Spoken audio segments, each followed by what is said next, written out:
Joe Morgan standing by out there in Joe's matter. Darren Erstad with a shot to right. David Eckstein was on first. He'll go all the way to third. So with runners on the corners, Tim Salmon comes up, and Tim Salmon delivers. Zito watching it. The ball goes in the left. That'll bring in David Eckstein with the game's first run. Angels up one and up one in the standing, guys. Yes, they are after last night's 1-0 win. And a fly ball out of play off the bat of Doug Glanville. Jeff Brantley, in a game like that, it's September. The A's and the Angels in a minute. The Angels already up by a run in the first. Jared Anderson goes down with a runner on second. Meanwhile, Troy Gloss up next, and Barry Zito says, I'm better than you. Strikes him out, gets out of a jam, and I'm up 1-0. Bob Jeff. Thank you, Jay Wingo. And now a youngster by the name of Mickey Callaway to hold on and win it here in Atlanta. It takes 3 hours and 26 minutes to play. Lightenberg, the loser. Mesa gets his 41st save. We're going to Oakland. And for Jeff Brantley, Bob Carpenter, this has been a presentation of ESPN, the worldwide leader in sports. Log on to ESPN.com. Dan Schulman in Oakland. It's all yours, buddy. Welcome those who have watched Philadelphia. Dan Schulman, Joe Morgan with you here in Oakland. We've got the Angels and the A's. Second inning. And there's ball 4 to Scott Spizios. He draws a 1-out walk from Barry Zito.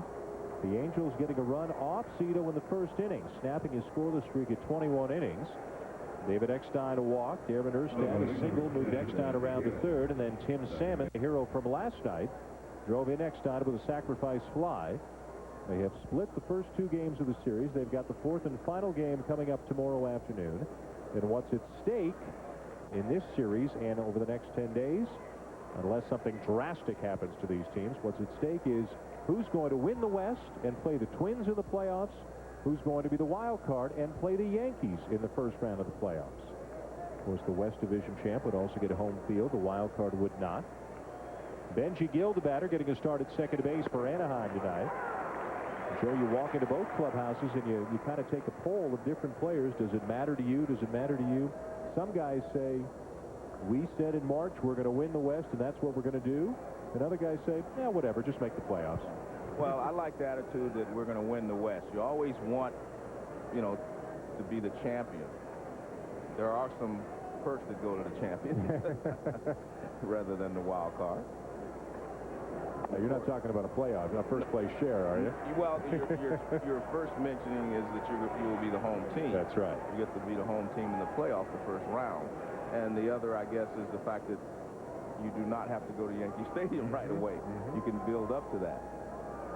But there's a couple of thoughts there as well, because, you know, you may have a better chance of beating the Yankees in a 3 out of 5 series. Well, there's some on the Oakland side who feel that way, especially if Art Howe elects to use just his top 3 starters in the first round of the playoffs, something that the A's did not do in either of the last 2 years. Gil Heredia actually started 2 games for them in 2000 because 1 and 5. Yeah, they couldn't set up their pitching. They were scrambling just to make the playoffs. And then last year, Corey Lytle was a starter in the playoffs. Will Lytle be part of the playoff rotation this year? Well, in 2000, they had to pitch Hudson the last day to assure themselves of getting in the playoffs. Up and away, 2-1 the count on Gil. I would have to think whether you're the Twins or the Yankees, if you hear Art Howe say, I'm just going to use the big 3 in the playoffs, you're going to break out in cold sweat. Well, I think the Yankees are a little better prepared this year, to be honest with you. I think they're a little better offensive team this year than they were the last couple of years. I mean, they have more power. They're going to have 4 guys with 100 RBIs. So they're going to be a little better from an offensive standpoint. I don't think they're going to be as strong from a pitching standpoint. 2-2. But, you know, they are the Yankees. Make no mistake about it. I mean, you never want to rush to play the Yankees, I don't think. Look at what Zito's done in his last 7 starts. He's the American League leader in wins with 21. He has been remarkable after an Oakland loss this season, 12-1.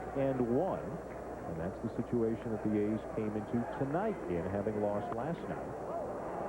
Cuts it off down the right field line, and that ball's going to drop in fair and go to the corner. Spezio is digging for third and getting the wave home. There's going to be a play at the plate. Out at the plate is Spezio. That was a beautiful relay. I mean, you don't make it any better than that. There were two perfect throws. Jermaine Dye from right field threw a perfect strike back to the infield, and a perfect strike to the catcher who made the swipe tag. He caught it with one hand and made the tag with one hand.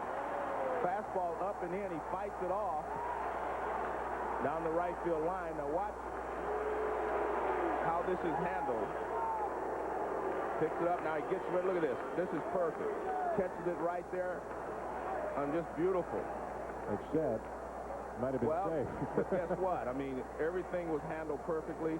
The tag was perfect. I'm not so sure he didn't tag him. I mean, he might have just tipped his leg. But if we can go back, I'm going to show you something else later on what made this play great. See right there, I think he did tag him. I think he may have tagged him. We have to look at it from a different angle. Spezio didn't argue much, but Mike Scioscia sure did. Yeah, I mean, it might have just grazed him. I mean, it's very difficult to tell from that angle. So it's still 1-0. Runner at third with 2 outs. And Jose Molina comes up and hits a fly ball into left field for John Mabry, and that'll end the inning. So big play. Jermaine Dye to Mark Ellis to the plate. Barry Zito spared another run. It remains the Angels 1 and the A's nothing.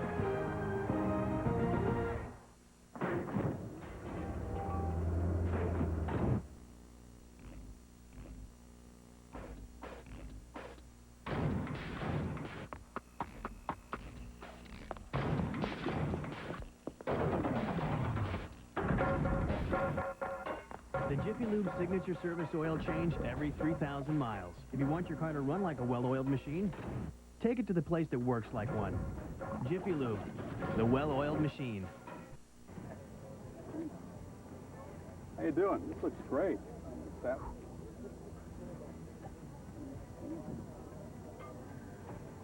Thanks very much. Thanks a lot. Great. Go Canes. Ouch. Brownies. ESPN College Game Day, presented by Discover Card, Saturdays, 10:30 a.m. You have the ultimate power to look better, to be stronger, to redefine your body and yourself. This is the Bowflex Power Pro.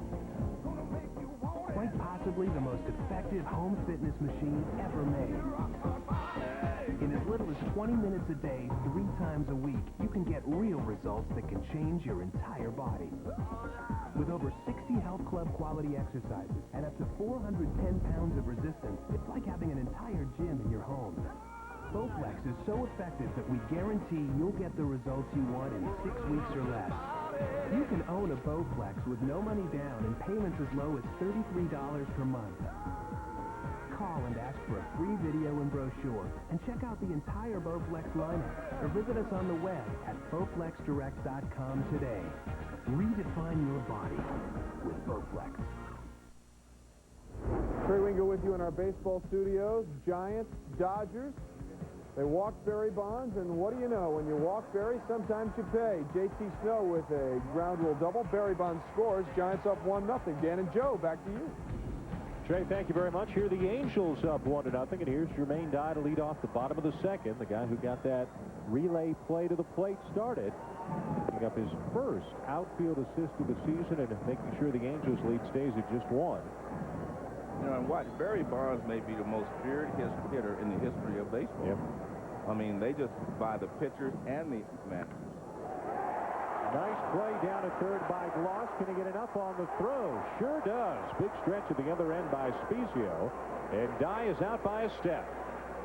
Well, Dye, would have beaten this out before he had his leg broken. But this is a great play by Gloss. Look at that.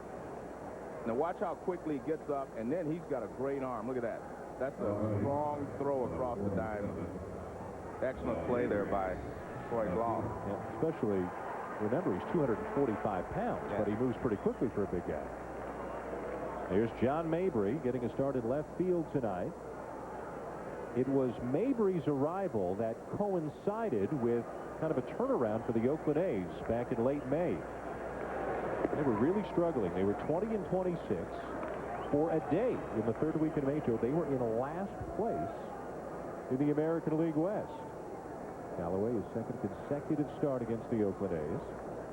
Now, we've all come to know the A's as a second-half team over the last few years, but Art Howe, Billy Beane got together. They made 6 roster moves on May the 22nd, sent down 3 players, including guys like Frank Menachino, who was a key player last year. Bouncing ball out to second, big hop from Gill. They called up 3 other players, and then the next day traded Jeremy Giambi for John Mabry. And the A's players will tell you that kind of shook up the clubhouse a little bit. It got their attention, and they played better ever since. Exactly. They got more out of Mabry than they thought. Let me go back. I want to show you something here that this was why the play was made. The guy picks it up now, makes a perfect throw to Ellis right there. But look at Ellis. He's already turned sideways when he catches the ball. So he's already facing home plate. He doesn't have to turn. He catches it, and that allows him to get rid of the ball quickly, and he tags him out at the plate. If he's got his back to the play and has to whirl around, you can't get rid of the ball as quickly. That was a perfect relay by the Oakland A's from Dye to Ellis, right to home plate to Myers. Here is Ellis, his first at bat of the night. Second baseman hitting .263, but he's under 200 in the month of September, just a few inches away from helping out those numbers. You know, you made a great point there about Mabry because, you know, the trade was made of, you know, Jeremy Giambi. A lot of people didn't think they were getting much for him, and, you know, we don't know exactly why they traded him or whatever. But when Mabry came over, I mean, he was actually surprised, but he actually has done a fantastic job for the A's. He's given them a lot more than they expected. Well, for some reason, guys who get traded to Oakland seem to do better here than they did for the team they played for before. There have been players throw-ins. Mark Ellis, an example. He was a throw-in to a deal. Corey Lytle was a throw-in in that same 3-way trade between Oakland, Kansas City, and Tampa Bay. Now they're both hitting players here for the A's. And that's interesting. You know, one of the things I think that happens, a lot of young players here, they seem to fit in very well in this clubhouse. You know, you have a group of young players. This ball's yanked deep left field, and it is gone. Mark Ellis, run number 6, and the A's have tied it up.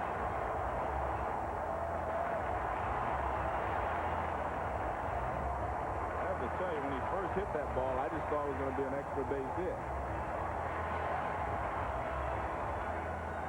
Because this is not an easy ballpark at night to hit the ball out of.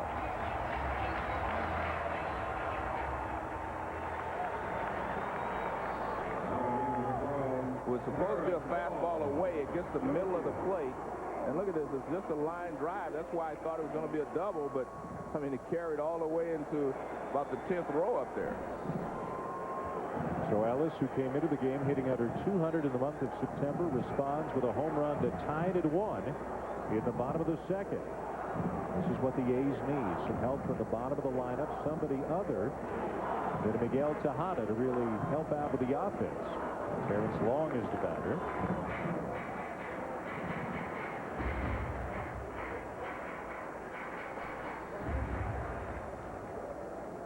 Well, you can see it just barely goes in, but I thought it was going to hit the wall, so. Not with you. It just kept going and going. So he saved a run with that great relay throw, and he gets another one back for it. Fouled off by Long, the ball and 2 strikes. You'd be surprised how many guys turn their back to home plate on a relay and then have to whirl, which is a no-no. I mean, it's something you need, you know, they need to learn, and he obviously has to get lessons because he did it perfectly. If you turn sideways, it's like making a double play. You can get rid of the ball very quickly without taking an extra step or two. Long is gone, and the inning is over. But Mark Ellis off to a nice start, offensively and defensively, as the A's have tied it up. At the core of sports burns a blistering inferno of explosive action. Aggressive. Hardcore. Adrenaline style. With the ferocious smash-mouth intensity only Midway Sports can deliver. MLB Slugfest, NFL Blitz, NHL Hits. Ignite your game. Rated E for everyone. This place for that kind of money? Not what you need to hear? Then stay here at Super 8. Clean, comfortable rooms because we inspect them more than any major economy chain. Clean, friendly Super 8. All the room you want. Breaking news from Midas, America's trusted leader in brakes. Right now, get guaranteed lifetime brake pads or shoes for just $39.95 at Midas, and you'll never have to buy brakes again for as long as you own your car. So how do you find the time to repair your brakes without stopping your life? The answer is Midas for fast, reliable brake service. Hurry into Midas today for lifetime brakes, guaranteed. Next stop, Midas. Lifetime brakes, $39.95, only at Midas.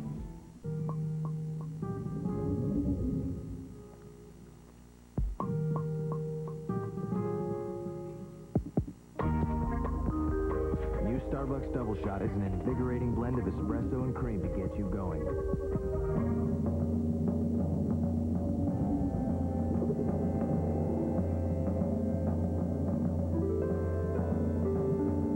Starbucks Bottled Frappuccino is a creamy blend of coffee and milk to relax with. Panic Room, the #1 suspense thriller of the year. Two-time Academy Award winner Jodie Foster is spellbinding. From David Fincher, visionary director of Fight Club and Seven, Panic Room. Buy it now on DVD. ESPN2's Wednesday Night Baseball, presented by Jiffy Lube. Brought to you by Midway Sports. Ignite your game. And we welcome you back to Oakland, where Barry Zito has 3 strikeouts already. The Angels did get a run off him in the first inning. Zito in search of his American League leading 22nd win of the season. He carried a streak of 21 consecutive scoreless innings into this start tonight, snapped in the very first inning. But the A's have gotten the run back. David Eckstein was the guy who got that first inning started for the Angels by walking and eventually scoring on the Tim Salmon sacrifice fly. Eckstein, the little guy who could, about 5'7", 160 pounds. Wasn't even good enough, so they thought, to earn a scholarship to play baseball in college. Eventually walked on in Florida, became an All-American. And then they said, okay, now you're not good enough to play in the big leagues. He was put on waivers by the Red Sox a couple of years ago. You take a poll in that Anaheim clubhouse, you'll get as many Eckstein votes for team MVP, maybe even as Garrett Anderson will get. His teammates love his intensity, Joe, and his scrappiness, and just all the different ways he can help them win ball games. Well, I agree with you. I mean, he's one of those scrappy throwback kind of players. Gets his uniform dirty, and you see he walks up there, takes a lot of pitches, and he's back to 3-0 again against Zito. Same as he was in the first inning. Zito battled back to 3-2 in the first inning before Eckstein eventually drew the walk. Well, Zito he's thrown, that's the first true fastball that he's thrown in this at-bat. Full count. There's another one. He threw him like a sinking fastball. He threw him a cutter inside, 2 cutters inside, and then he's thrown his good straight fastball the last couple of pitches. See, Eckstein chokes way up on the bat. And he jams him, and he gets a pop-up middle of the infield. It will be Tejada, 1 down. Let's check the Jiffy Lube Angels lineup for you. Again, Tim Salmon with a sacrifice fly in the first inning, scoring David Eckstein to be the only Angel run of the night. Garrett Anderson, perhaps an MVP candidate. He's the cleanup hitter for the Angels. He's had a strained hamstring that cost him a couple of games, but back in the lineup as of last night. When I talked to him before the game, he said he felt fine. So some of this was precautionary because when he tweaked it, they just took him out immediately. Here's Darren Erstad. Had a solid base hit to right field against Zito back in the first inning, helping to set up that run. Interesting there, you know, he hit a curveball for a base hit. So if you're Erstad, you go up there looking for a fastball. He got the fastball, and he tried to hit it out of the county, but he fouled it back. A lot of times when a guy gets a base hit, you just go back to the same pitch because he's looking for another one. A little bit, but he flares it over the head of Hatteberg, the first baseman, so Erstad is 2 for 2. Take you back to the first inning and show you how the Angels got the 1 run. We mentioned that David Eckstein walked, went to third on the base hit by Erstad, and then sacrifice fly by Tim Salmon, deep enough to get the run home. The Angels, a good, fundamental offensive team. They'll take their walks. They won't strike out. They'll get runners over, and they'll get runners in, and that's exactly what they did in the first inning. Well, they keep you under pressure. They keep the pitcher under pressure because they do put the ball in play. They are not a free-swinging group of hitters. They're pretty patient in that they get a hitter's pitch to hit, and then they usually do something with it, but they do put the ball in play. Tim Salmon, the batter, with a runner at first and one out. Erstad is running, and there is no throw from Greg Myers. Erstad with his 22nd steal on the season. Well, Zito has a pretty high leg kick, which allows the runner to get a good start. Now watch this high leg kick. See, that's a pretty high leg kick. Not only that, anytime you're a left-handed pitcher, if you take your foot behind the rubber, that means you have to go to the plate. And it's easy to read when he's going to the plate that way. If your foot goes behind the rubber and you throw to first base, it's a ball. You watch his right foot, he always takes it behind the rubber. And that's to get momentum to go to the plate, which is the way to do it. But it's also a tip-off that if you do that, you have to go to the plate, and it allows the base runner to get a good jump. So the Angels putting some pressure on Barry Zito for the third consecutive inning. You know, Darren Erstad was talking about the Angel offense before the game, and he said it's really pretty simple for us. The top couple of guys do anything they can to get on, and we try to set it up for the thumpers in the middle, which is the way every team used to do it before everybody started hitting home runs like crazy the last few years. Exactly. That was the makeup of your ball club. You got speed at the top, guys that get on base. In the middle, you had the RBI guys. But now the RBI guys start at the top, like Alfonso Soriano. And they go right down to the bottom in the American League. And Soriano has 39 home runs, and 97 RBIs. So he's doing the job as a leadoff hitter. I mean, these are numbers you could pull out of another era, and they would fit right in. I think the key thing there is the fewest strikeouts, putting the ball in play. If you put the ball in play, it puts pressure on the defense, keeps the pitcher under pressure. Foul it off, 2-2 on Salmon. But it's just amazing to think of the improvements the Angels have made. Last year they won 75 games. This year they've already won 95, which is more than any Angel team has ever won, and they've still got 11 more to play. And you pointed out that, you know, Scioscia's done a great job in putting all this together and making it all work. I think he's done a fantastic job. Trying to get it behind Zito. 2-2 pitch to Salmon. Hit into right center field. This ball's going to drop in for a base hit. They tried to decoy Erstad, but he didn't buy it at all. Throw coming to the plate, but he is safe in a slide as Salmon picks up his second RBI of the night. Pretty close at the plate, but Erstad in safely, and the Angels once again have the lead. Well, the one problem that Barry Zito has had so far in this ballgame, he's been up with the fastball. He got the fastball in on Erstad, but because it was up, he was able to bloop it for a base hit. Here again, he gets it up. He jams Salmon. He does a good job of jamming him, but these guys are so strong, they fight the ball off, and it becomes, you know, a little bloop single.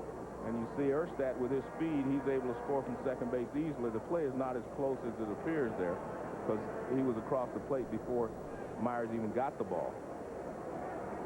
So the top of the order, Eckstein, Erstad, and Salmon in the first. Now Erstad and Salmon here in the third, providing all the offense. A 2-1 lead for the Angels. And do not discount the stolen base. No, because if without the stolen base, they would have runners at first and second now. And there's no way Erstad could have gone to third on that play. Garrett Anderson, the batter. We shouldn't discount Garrett Anderson's role in this. Watch Anderson. First saying slide, slide, now saying slide that way, slide that way. So some good alert help there from Anderson as Erstad is coming home. And that's excellent because a lot of guys just say get down, get down. They don't tell you where the throw is coming from. And he was telling him the throw was coming from, you know, right center, was coming to that side of the plate. It seems, it's really hard to know from the outside looking in, but it really seems like a team, Joe, where nobody cares who gets the credit, nobody cares who gets the post-game interview or the pie in the face. Just win, strap them on, and go get them again tomorrow. Well, I think that's a reflection on the manager, Mike Scioscia. And I was talking to him before the game. He said he talked to Sparky Anderson a lot. And that was kind of like Sparky Anderson's philosophy.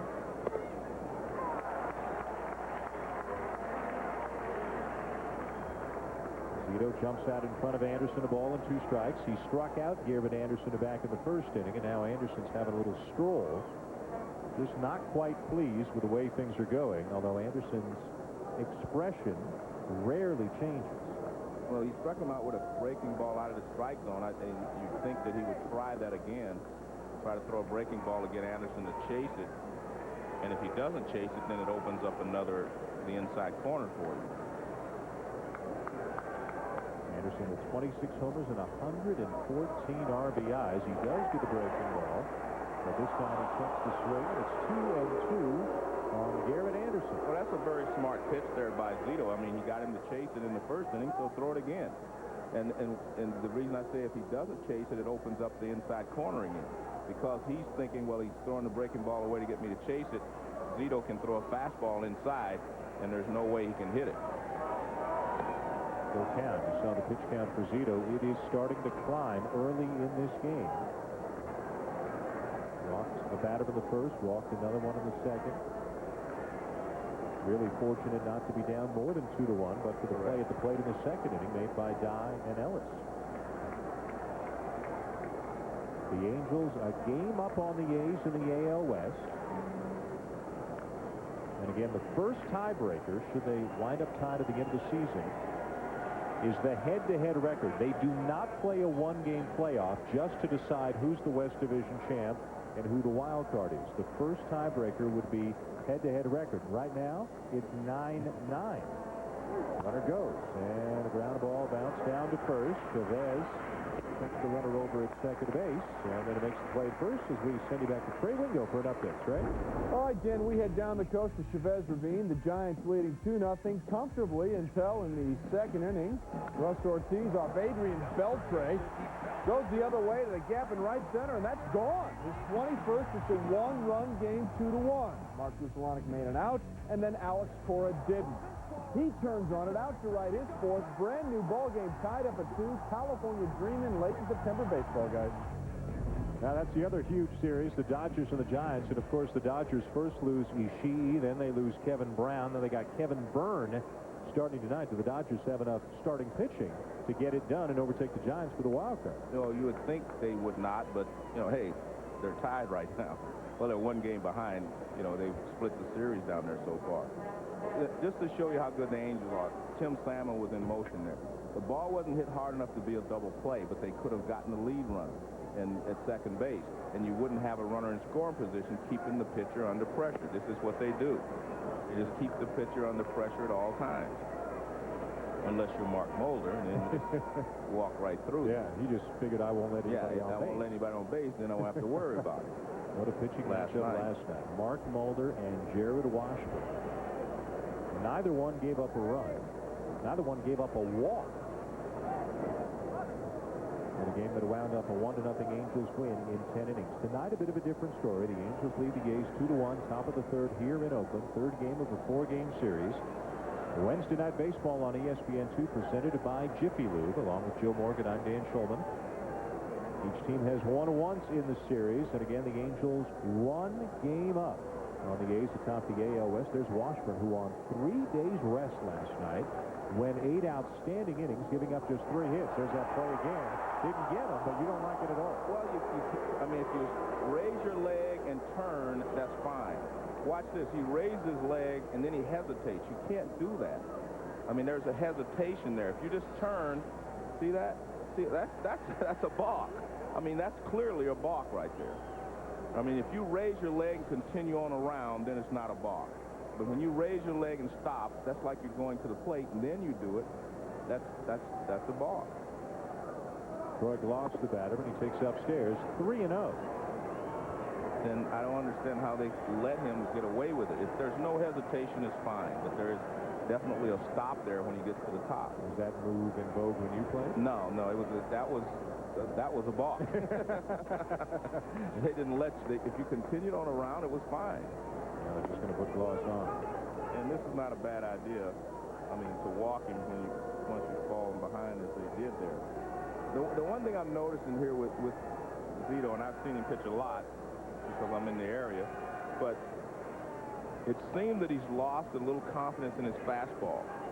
And you need the fastball to set up his changeup and the big curveball. And he doesn't seem to want to throw the fastball the first pitch to get ahead of the hitters. And he seems to be pitching from behind all the time. And you can't pitch from behind against the Angels because they will not help you out a lot of times. And that's what I see here. I mean, he just seems to fall behind it like he's trying to throw the fastball perfectly, trying to make sure he gets it on this edge or that edge. He's got a good enough fastball, and he has good enough movement on his fastball that he doesn't have to be that fine.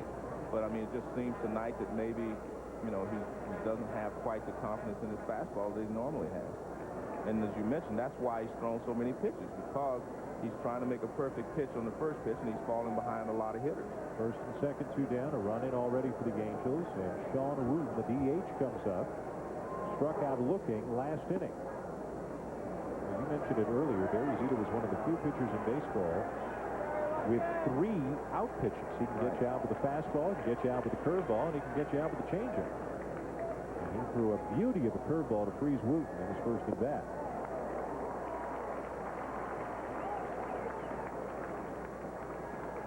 Amazing that Zito, at the age of 24, has already gotten to the point. He's already been so good that when he pitches like this for 3 innings, we sit here going, oh boy, what's wrong with him? Well, that's exactly right. I mean, he's only given up 2 runs, but you're used to Zito shutting everyone down, at least getting ahead of the hitters.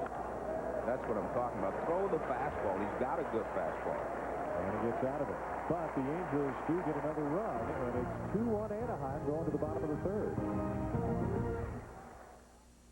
Yeah, where'd you go last night? We will party hard.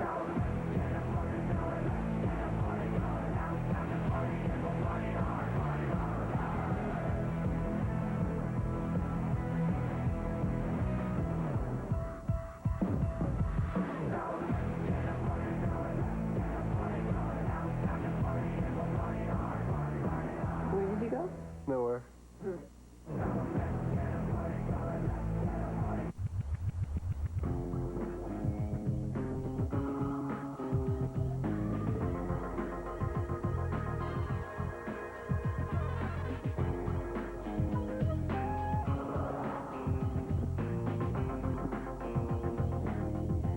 Introducing the versatile all-wheel drive Subaru Baja. Part car, part truck. All choice. When you get it, you get it.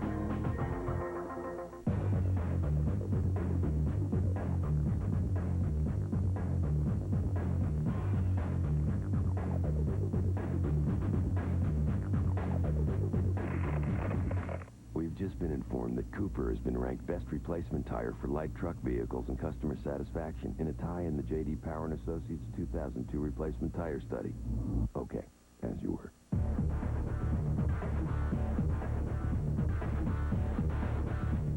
Gehrig's farewell speech. Selfless. Robinson's rookie year.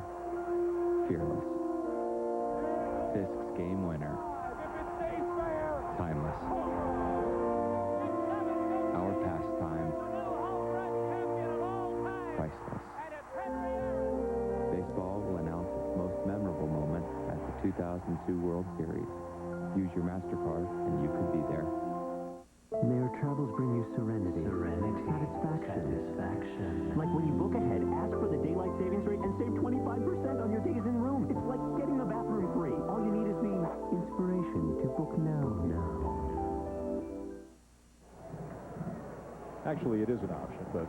Yeah, it is an option with a wild card. Yeah, it's a distinct possibility. Yeah. I mean, it may not be the worst thing in the world, except that second place would mean the Oakland A's would have to play the New York Yankees in the first round. And this is not to disrespect the Minnesota Twins at all, but if you're an Oakland fan, you want to play the Yankees first or second or not at all? Well, you'd rather not play them at all, but I think playing them first would probably be a good option because you can use your 3 starters just against the Yankees in that fashion and not have to worry about, you know, going to a 4th and 5th starter, you know, 4th starter in the lineup.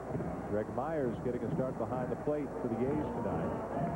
Tim Hudson said before the game there's not a single player in that A's clubhouse who fears the Yankees or, I mean, they'd love to get another shot at them. And I think if you're the team of the future, as I think the A's are, you want to beat the Yankees. You want to show the Yankees. No one has beaten the Yankees in the American League. Everyone forgets that it was the Arizona Diamondbacks that beat the Yankees. and you're going to have to go through New York again to get to the World Series this year. I mean, the Yankees are not going to go away. They've got some problems, but they're not going to go away, and I expect them to be sharp. You know, and they went the distance, but lost both times. But and to tell you what, the A's have gained a lot of experience from that. Myers draws the leadoff walk. Check the Jiffy Lube lineup for Art Howe and the Oakland A's tonight. A team that has not scored much in their 12 games since their 20-game winning streak ended.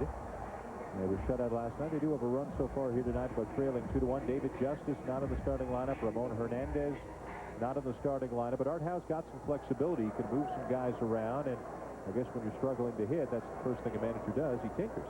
Right, and I think it, you know, the point you made earlier is good, as that was, you know, they're facing better pitching now than they were a lot during those 20 games. In those 20 games, they may face one good pitcher every 4 days or so in that streak. But you're facing a lot of good pitchers when you look at the Anaheim Angels, and the Twins have a couple of good pitchers as well. So they're looking at some pretty good pitching right now. And as the old adage goes, good pitching stops good hitting. And it sure did for both of these teams last night. Ray Durham, the batter. And he hits a sharp ground ball right at the second baseman, Gill, on to Eckstein and back to first in time. Boy, close. With Ray Durham running especially from the left side of the plate. Tough to double him up, and he doesn't think the right call was made.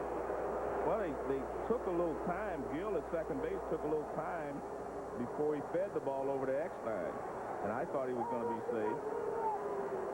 And it appeared, you know, to Art Howe, of course, that he was safe. It's a perfectly hit double play ball right at the second baseman.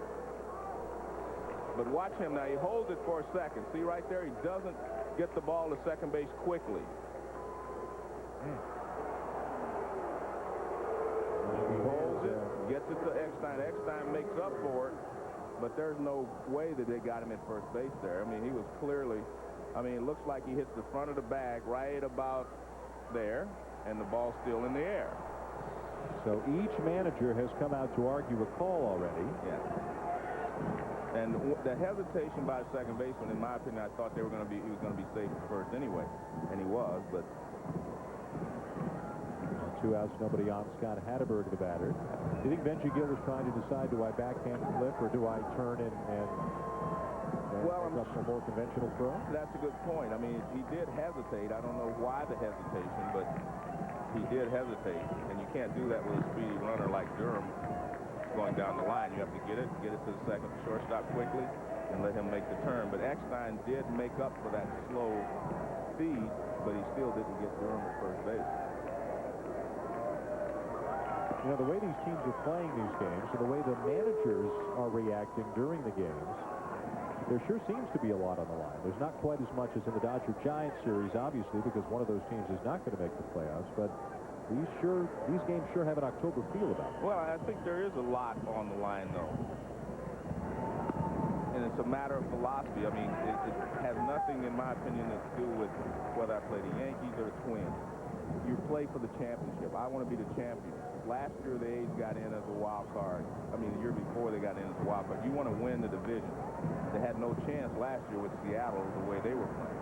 Bouncing ball, and the inning is over. We are through 3 in Oakland. Angels 2, A's 1.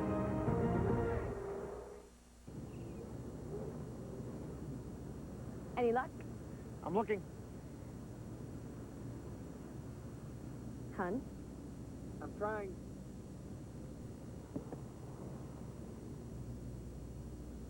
Not everyone knows cars, and that's okay, because they know about the pros at Jiffy Lube. Every 3,000 miles. Jiffy Lube, the well-oiled machine. Got it. That's not it. I love you. When you turn in your expense report, act tired and try not to smile. Ramada, a very good place to be.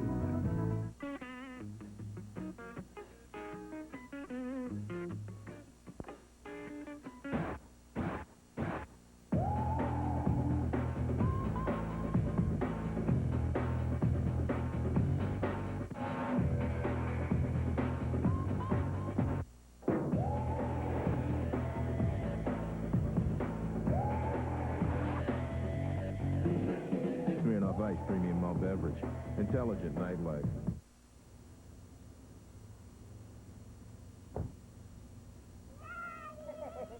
There they are.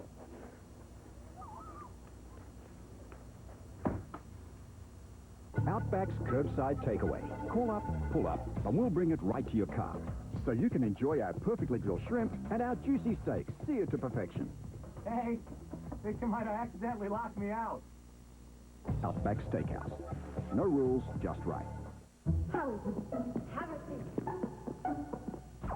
Listen. It's just like a movie theater.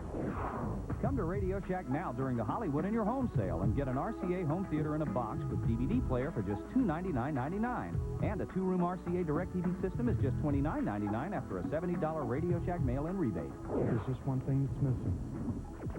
A cup holder. Radio Shack. You've got questions, we've got answers. Well, Wednesday nights here with the Coliseum, they sell about 15,000 seats, or they make them available at $1 a piece. And obviously they draw their biggest crowds on Wednesday nights. A couple of weeks ago, 2 weeks ago tonight, when the A's ran their winning streak to 20, they had 55,000 people here. The largest regular season crowd the Oakland A's have ever had.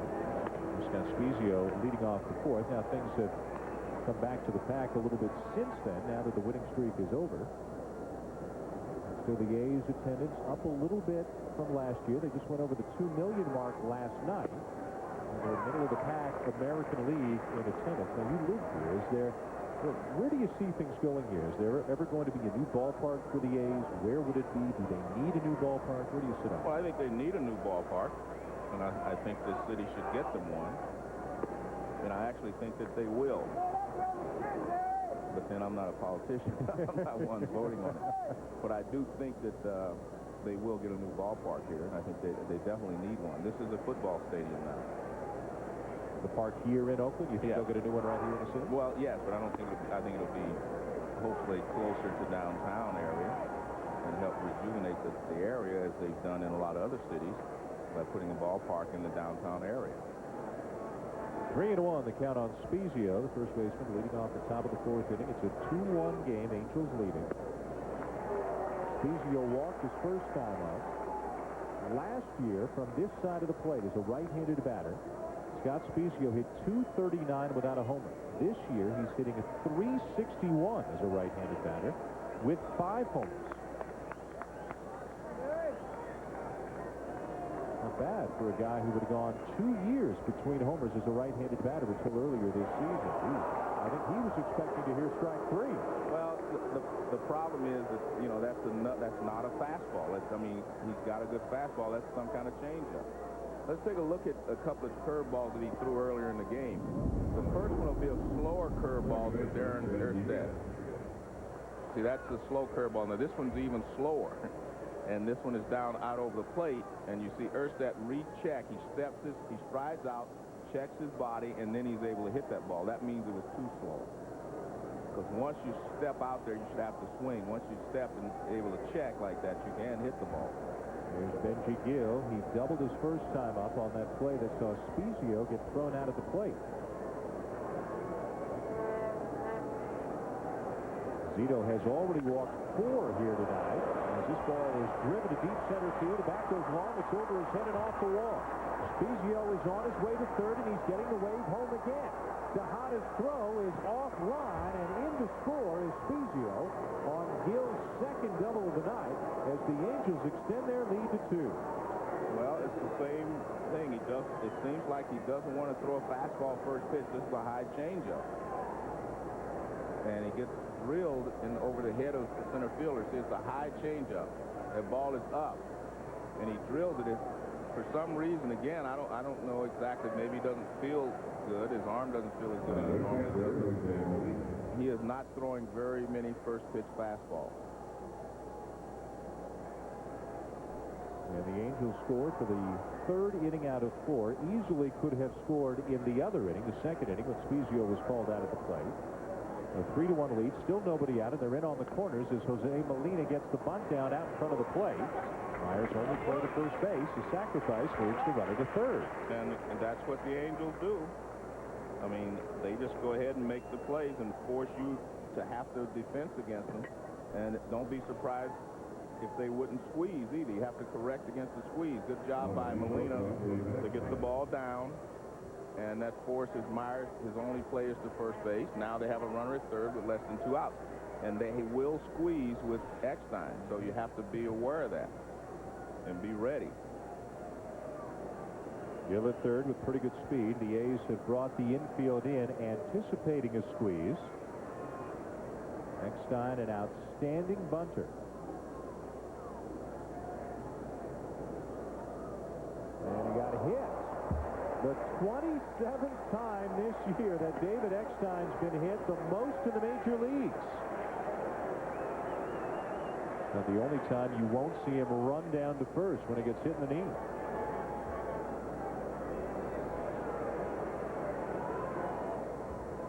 Well, he just stays there. He doesn't move. And it's kind of like Fernando Mena at the Cardinals. I mean, if you throw it at him, he just kind of takes it. He doesn't move. It appeared that he stuck his leg out there, and then he just kind of left it there. So Eckstein down to first, Gill at third, only 1 out, and here comes the dangerous Darren Erstad as Art Howe looks on with an expression of concern. This is not the Barry Zito that the Oakland A's have seen for the second half of the season. And I just think that he's gotten himself in trouble because he's had to pitch from behind so often to these hitters, and they're such good hitters when they're ahead in the count. And they're very patient. He just has not started very many hitters off with a fastball. Erstad with a couple of base hits already. You know, Joe, last inning we talked about that these teams want to win and play the Twins or lose and play the Yankees. And we're talking so much about the Yankees, and with the Yankees want another shot at the A's. Maybe the team to fear is the Anaheim Angels. Maybe that's the team everybody should be worried about avoiding in the very first good round of point. That's a good point. Although I will say this, I still do not think that the Angels pitching is as strong or can, be as dominant as the A's pitching staff can. No argument there. Starting pitching. Starting pitching. Yeah. But the Anaheim Angels bullpen is so good, and they use it perfectly. So that's a big deal. In comparison of the current rotations, Aaron Seeley out right now for the Angels. That's why Mickey Callaway is in the big leagues. Ted Lilly is expected to start on Friday night for Oakland, but obviously for the A's, it's all built around the big three. Not to discount Corey Lytle, who was the American League Pitcher of the Month in August, but has not pitched as well as in September. And the consensus seems to be the A's might be leaning toward a 3-man rotation in the postseason. Jeremy Washburn, the ace of the Angels staff. Softly into left field, and this ball is going to drop in for a base hit, and another runner will score. And Darren Erstad, who came into the game 3 for 22 lifetime against Barry Zito, is 3 for 3 tonight as the Angels take a 4-1 lead. Well, he's using his fingers very well. He's getting beat up on the thumbs, but he's getting the job done. The last time up, he had a broken bat jam job. He gets jammed again, but he fights it off, and it goes for a base hit. And again, that's the pitch that's up. He threw him a first pitch fastball to start this at bat. He got it down, and that one was up. If you jam guys when the ball is up, they can muscle it to the outfield, as we've seen 3 balls muscle to the outfield. We saw Tim Salmon do it, and we've seen Erstad do it twice. If those fastballs were down, you can't muscle them to the outfield. Mike Feary, a right-hander, is now up in the Oakland pen. Barry Zito struggling more than he has in a long time. The last time he gave up 4 runs in a start was 5 weeks ago against the Red Sox, and he went 8 innings in that game, but he was struggling tonight. Anaheim 4, Oakland 1, as we get a quick update with Trey Wiggins. All right, Dan, thanks very much. They're homer happy at Chavez Ravine. The Dodgers with a pair to tie it up at 2, and then Jeff Kent says, we are now untied. His 36th of the year, 22nd since the All-Star break. San Fran back on top, 3-2. Dan and Joe. Well, Trey, about a week ago, I guess it was, Barry Bonds came out and said, everybody knows we're not the best of friends, but I'm going to be ticked if Jeff Kent isn't back next year. Do you think there'll be a Giant next year? Well, that's hard to say. I mean, it really is, because it depends on, what his tag will be, what his price will be. Here's Tim Salmon. He's had a good night already. A sacrifice fly and a base hit. He's got a couple of RBIs, and he's got 2 men on right now. Zito again shies away from the fastball on that first pitch. And what happens is that you allow the hitter to be able to sit on a pitch. You know, the first pitch is in doubt. You know, he's going to throw me a fastball or curveball. Once he misses with that changeup, you say, well, I'm going to sit on a fastball. And now you know what he's going to throw. See, he was sitting on a fastball. He chased it, but normally they're not chasing that pitch. But they know that if he misses with the changeup, and if he takes that pitch, now it's 2-0. Now where do you go? I just think that he's got too good a fastball not to use it. The first pitch strike to only 8 of 21 hitters tonight for Barry Zito, who generally has much better command than that. And that's what gets you in trouble. You know, a good hitting ball club or guys that make you work, they're just going to make you work even that much harder when you do not throw a first pitch strike. And I know they do not like to throw a lot of first pitch fastballs to some of these hitters, and that's fine if you have control of your changeup, if you have control of your curveball. Obviously, he doesn't have enough control because he's only thrown 8 strikes, you know, 8 first pitch strikes out of 21 hitters. And he's better than that. Fly ball left field and deep. Mabry going back on the track to make the catch for the second out as the runners have to hustle back. Well, they are back safely. See, he got away again because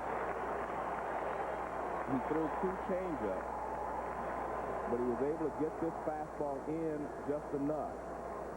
If that fastball's out over the plate, see, this is in. He gets it in, and he gets it down a little bit, and that's why he's able to keep this ball in the ballpark. And that facial expression that Zito had when he caught the ball coming back into toward the infield suggests that he agrees with you. He knows he got away with one right there. Can he get Garrett Anderson and end the threat? Anderson's 0 for 2 tonight, a strikeout and a ground ball. He has given Anderson a steady diet of breaking balls down and away. And that's fine. Again, I don't have any problem with it if you're throwing strikes with it. Again, because there are a lot of guys who are good fastball hitters in this league.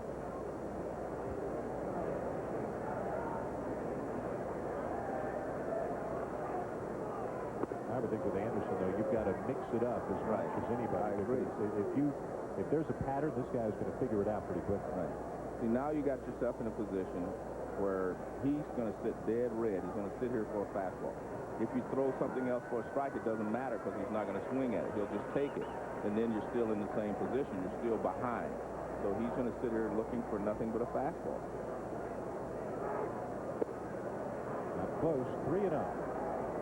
And he knows it too. Barry knows it, so he says, I got to make a perfect pitch with it. And he turned the fastball over, and he didn't throw a strike with it. But it's just very difficult to pitch from behind against the California Angels.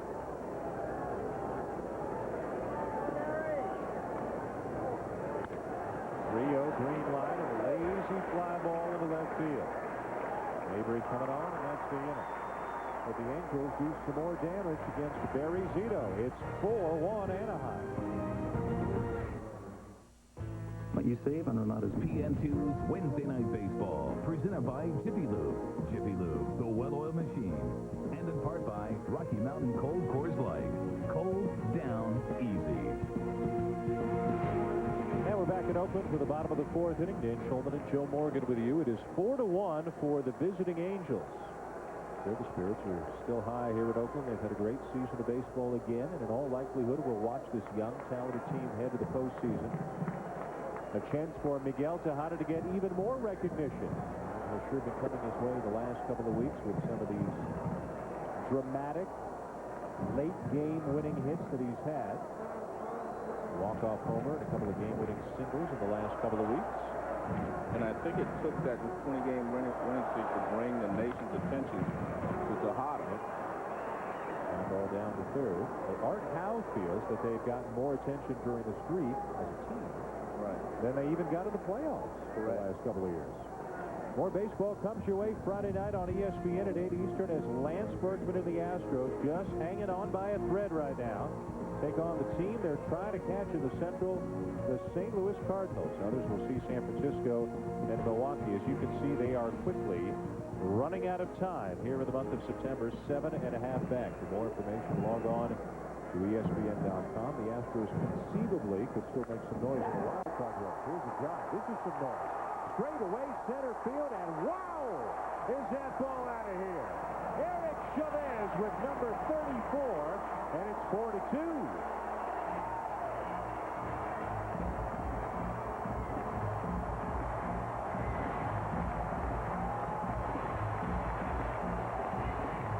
This is truly a big fly. I mean, this ball is just pounded. I mean, that ball hit on the facing of the backdrop, high fastball, and I mean, this is a big fly at its best, and he knows it right there. I mean, he knows that ball's going a long way. Now watch, it hits up in here someplace, and then bounces back on the field. That's a long way. How many balls have you seen hit up there? I haven't seen any. I mean, that ball was crushed. Wow. And the ball just does not carry very well here. That ball actually hits the glass. It's above where I thought it did. I mean, the ball doesn't carry really well here at night, although it's not windy tonight as it is on other occasions. But, man, that's look at this. Here's the 400-foot mark, and it hits up in here someplace. It hits up in here someplace. I mean, that means 400. That's about another 70 feet up there. So, man, and that's just that high. That's how high it was. So the A's with a couple of homers tonight. Mark Ellis straights one over the wall and left, and Eric Chavez scatters people about 450 feet away. They're trying to see if it broke the glass. Man. There are some places in a ballpark where you don't expect to get that close to the action. But Eric Chavez is dangerous. 2-0. Well, that could shake Callaway up. I mean, when you give up one that long, you kind of think about throwing another fastball in the same spot to the next hitter. With a big cut as he fouls it off, 2-1. But that was a good 2-0 pitch. It wasn't in the middle of the plate, and it wasn't up. You know, it's down toward the knees, toward the outside corner. When you get 2-0, you can always throw a fastball. You just have to throw it in the right spot. That may not have been the right spot either. Deep drive, center field, gone. Back-to-back home runs, and it's 4-3.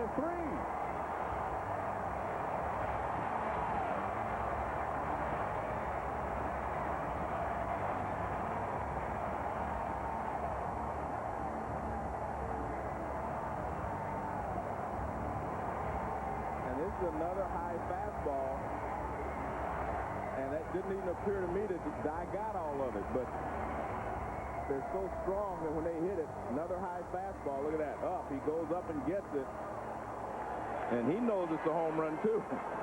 Darren Erstad went back to the wall, but he says, man, these guys can hit. You know, it was always before the pitchers try to pitch to the big part of the ballpark, try to make them hit the ball straight away. And that was normally Death Valley in most parks. But the players today, when you hit that, they can hit it out of any part of any ballpark. There's no safe place to make them hit the ball. I mean, normally straight away is, you know, you can keep it in the ballpark. But that's the farthest distance here in this ballpark is 400 feet. Well, the fans are right back into it after back-to-back home runs by Chavez and Dye. Bring the A's back within one. Bud Black, the pitching coach, has come to the mound and had his say with Mickey Callaway as John Mabry comes up. Callaway, a 27-year-old out of Memphis, originally in the Tampa Bay organization, as Mabry settles in 0-for-1 on the night. Big crowd, noisy crowd now with a chant of "Let's go A's" bouncing around the big ballpark. Well, it basically shows you that if you do not have a great fastball, you better not get it up. I mean, you can pitch up if you have an overpowering fastball, but if you do not, then you better get the ball down. And even that is not safe all the time. I think the hitters today are even better low ball hitters than they were years ago because they lift the ball. They stop going 2-0 and 2-1. Exactly. You cannot do that. Then they start swinging from the heels with confidence like that. Yeah. But at least that time he didn't give him a fastball because he knew Mabry was sitting on it.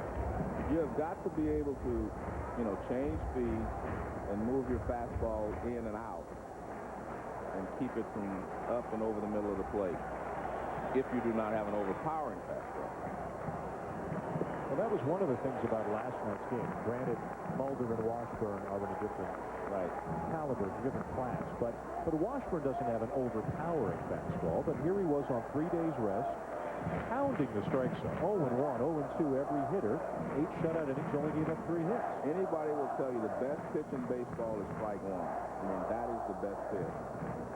Not a curveball, not a fastball, not a changeup. Strike one is the best pitch, because then you put the hitter on defense a little bit more. And if you go behind him, then he becomes more offensive-minded.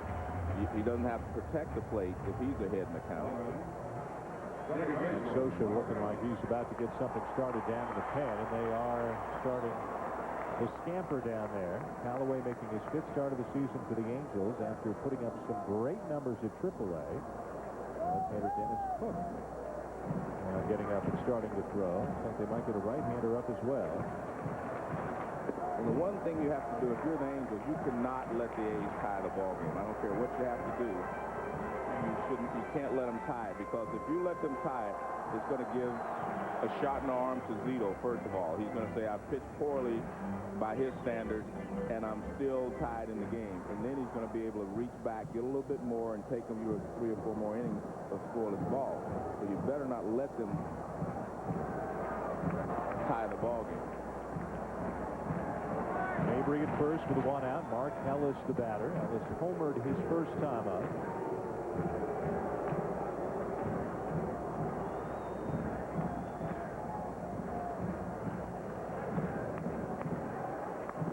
Angels had a 4-1 lead coming into the bottom of the 4th, with back-to-back homers by Eric Chavez and Jermaine Dye have made it a much closer affair. Ellis just misses. And again, Callaway has fallen behind 2-0. And this is one of those situations where, a lot of teams would hit and run. They would do something. The A's do not normally do that.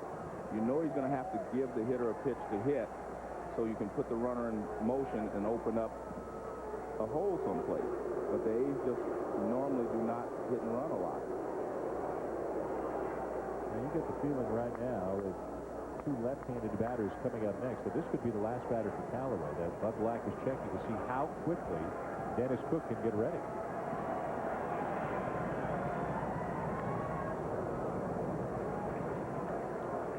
The Angel bullpen has been one of the team's strengths the entire season.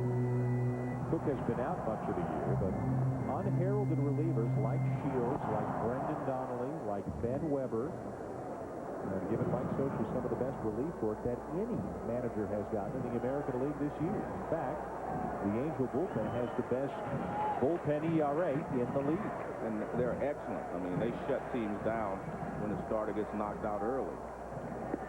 Anthony's 2-2. How about that? You ask people outside Southern California, name me an Angel reliever other than Troy Personal, people would struggle. You're right. Unless you're, like you say, in Southern California, you're familiar with all of their pitchers out of the bullpen. There's Ben Weber. He's become a big favorite, cult hero down in Anaheim. Look out, breaking ball, and it got a piece of Ellis. So Callaway puts another man on, and we'll see if that's the last batter he's going to face.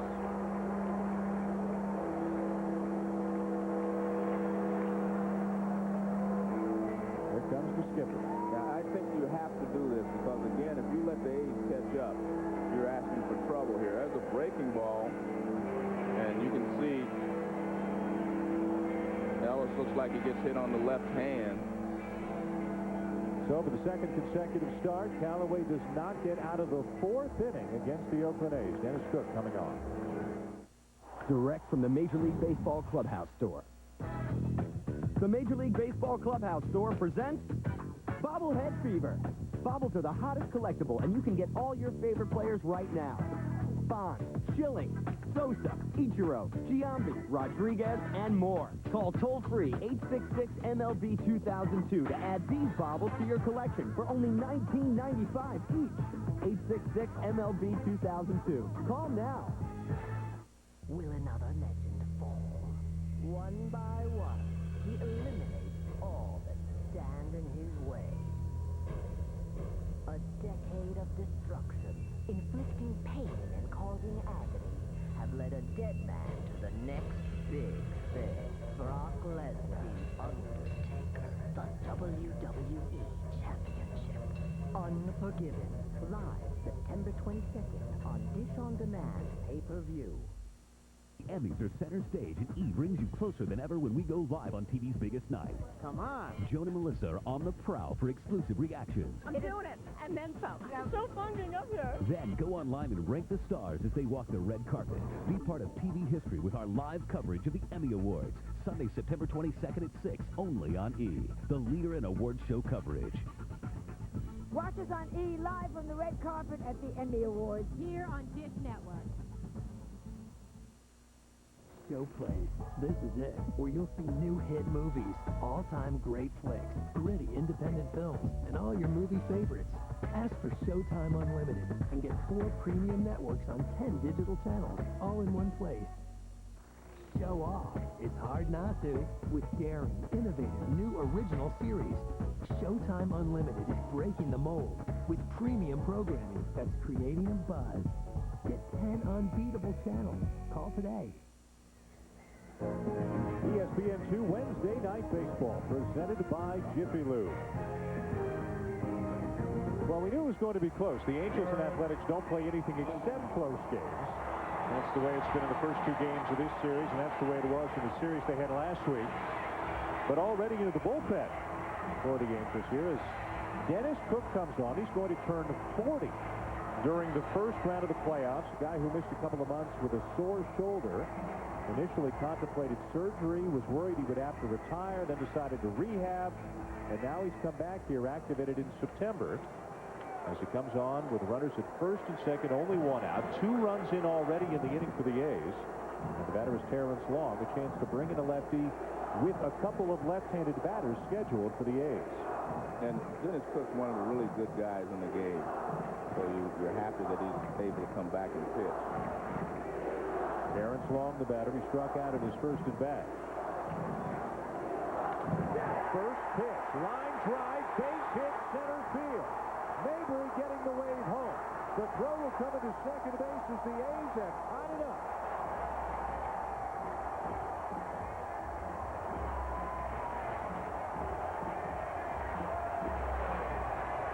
And good teams always fight back. And the A's are definitely a good team. We saw this happen in Anaheim. The A's jump off to a 4-0 lead. Anaheim fought back. The A's are fighting back here. I mean, this is a good A's ball club. And neither one of these teams will ever give up. No. Especially not against one another. Yeah. Barry Zito back to square one now, 4-4 tie. The A's may not be done yet. First and third, 1 out for Greg Myers. And this is definitely a shot in the arm for Zito. I expect him to come out and pitch better than he has the entire ball game when he gets back out there. Ellis at third, Long at first. Myers making just his 3rd start in the A's last 33 games. Tough situation for Art Howe. I mean, you could pinch hit, but you know they'll bring the right-hander in, and you'll also lose Myers if we go into the late innings against a guy like Percival who might come in, because he had a home run off Percival earlier this year to win a ball game. So you want his bat in there, but this is a situation where you know, if you had a right-hander up there, you'd feel much better.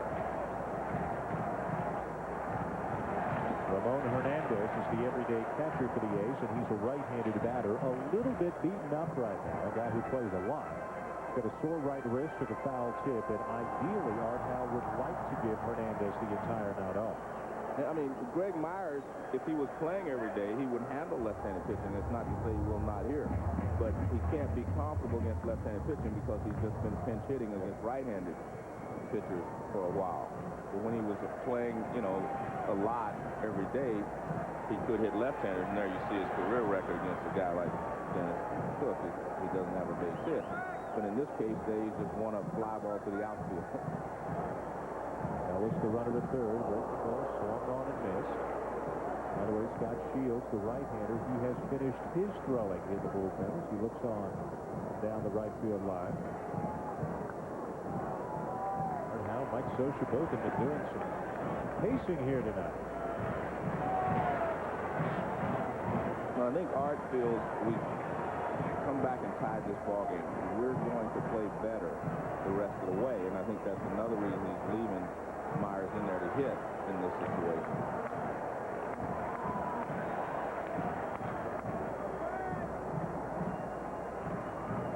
Drops down and he gets it. What a pitch from Dennis Cook.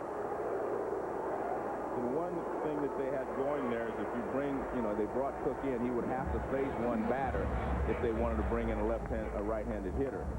And you can see he drops down and knee-high over the outside part of the plate. It's just difficult for Myers because he hasn't been facing a lot of left-handed pitching.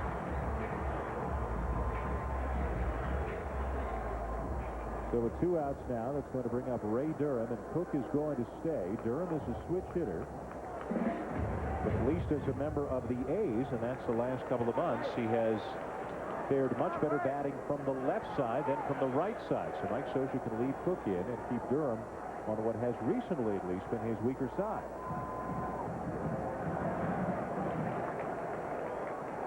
Durham tonight has popped up and bounced into a double play. Interesting, they're not holding long on at first base.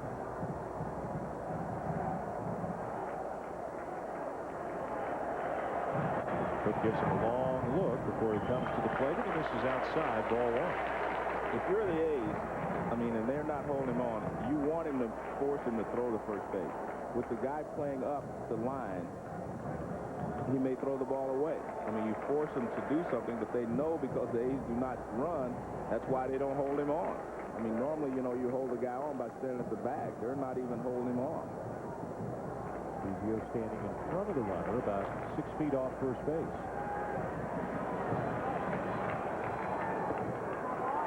2-0 to Durham.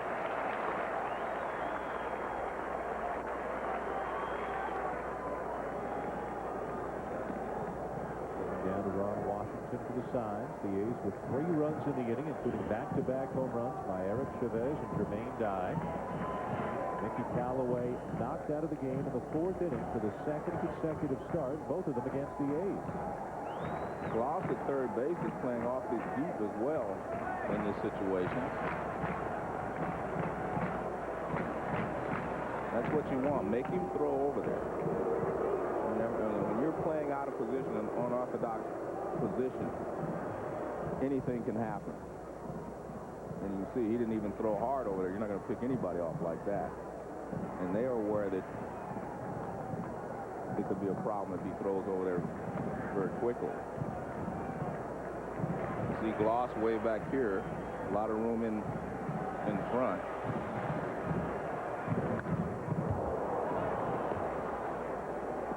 Two and one now, the count on Durham. We've got 2 managers in Mike Scioscia and Art Howe. You can't tell if they're 40 games over 500 or 40 games under. They're both pretty level-headed, even-keel kind of guys. Now, they've got much different clubhouses. The A's have been portrayed as more of kind of a rock and roll frat house kind of team, and the Angels seem to be much quieter. Well, I went to the Angels clubhouse after Sunday's game. They were pretty loud in there, too. Loud music, anyway. Durham rips one, left field, deep, gone! 3rd home run in the inning for the Oakland A's, and they've got the lead.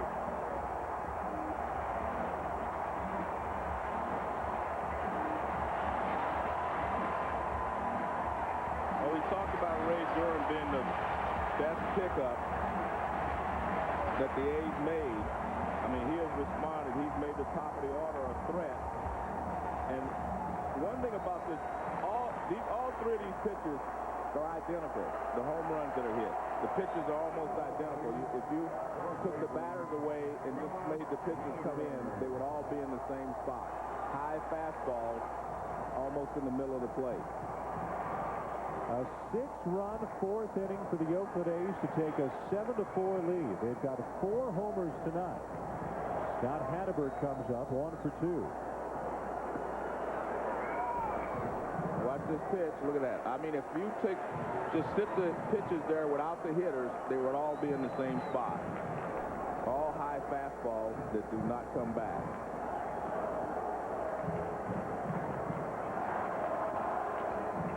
This is the kind of baseball the A's were playing late in their 20-game winning streak. It didn't matter what the other team did. The A's always found a way to club their way back into it and eventually win the game. But in the 12 games since the streak, they really haven't played this kind of baseball much at all. Well, Durham hit a big home run on Monday night to tie the ball game after the A's fell behind. He tied the game and they won it in the bottom of the ninth. Hatteberg with the bouncing ball out to Gill at second, and that's the Bud Warning. Home runs by Chavez, Guy, and Durham. Crowd on its feet. Oakland leads by 3.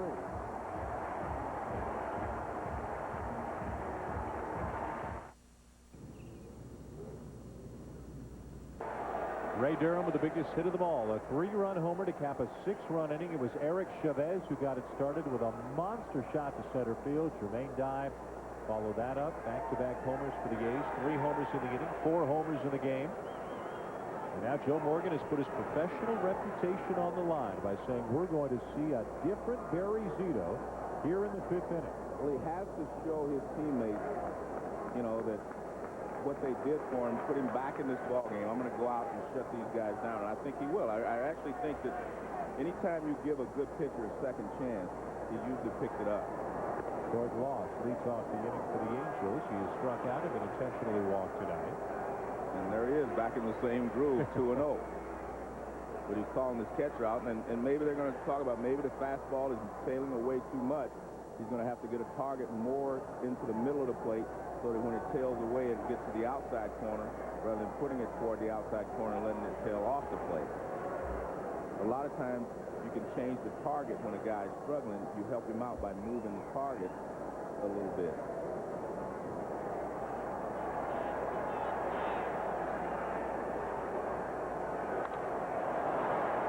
Fly ball in the left center field. Long is there. 1 down. Yeah. After they had that conversation, now watch this. We saw Myers setting up toward the outside corner.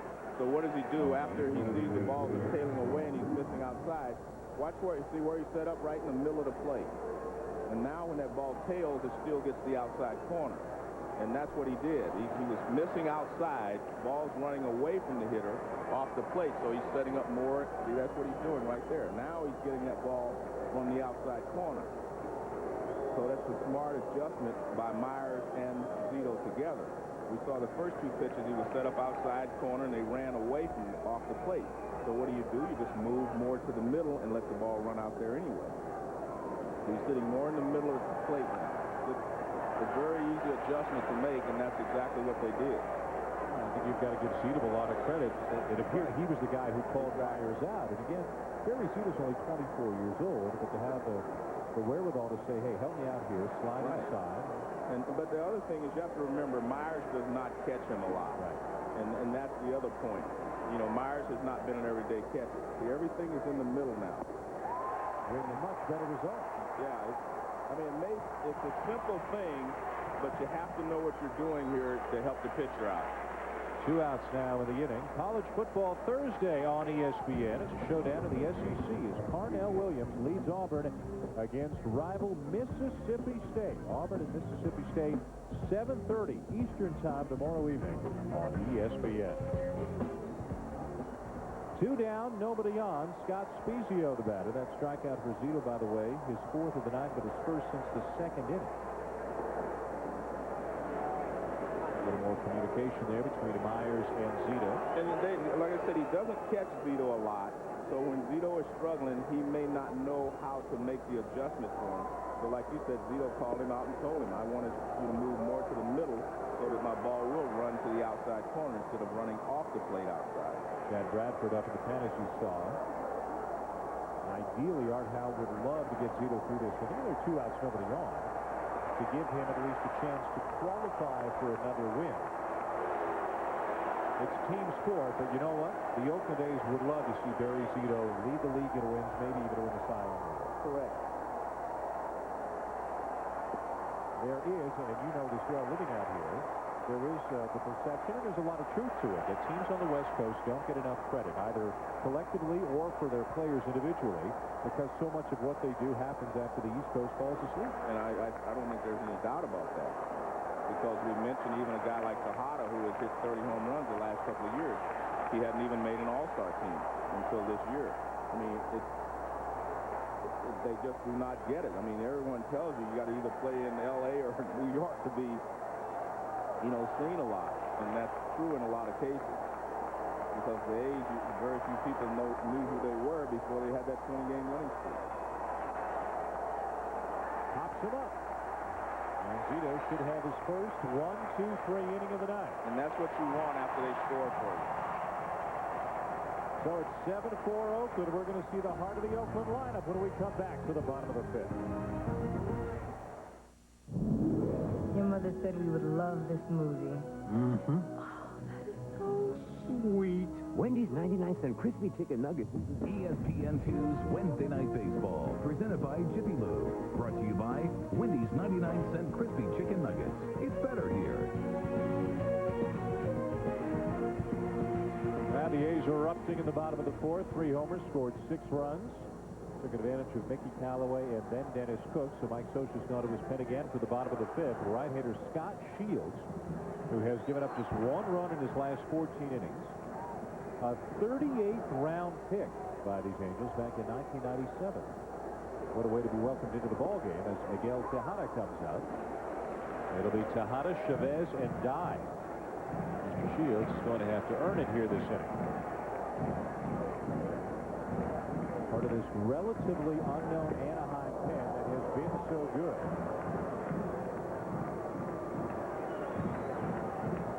Here at Network Associates Coliseum in Oakland, Dan Scholen, Joe Morgan with you. The A's and Angels, top 2 teams in the American League West. Angels come into play tonight, a game up on the A's. They get another game tomorrow. Then they're done with one another for the rest of the season.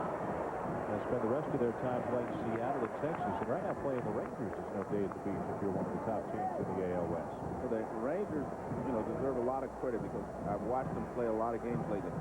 They play with a high intensity. I mean, they're not just trying to finish the season.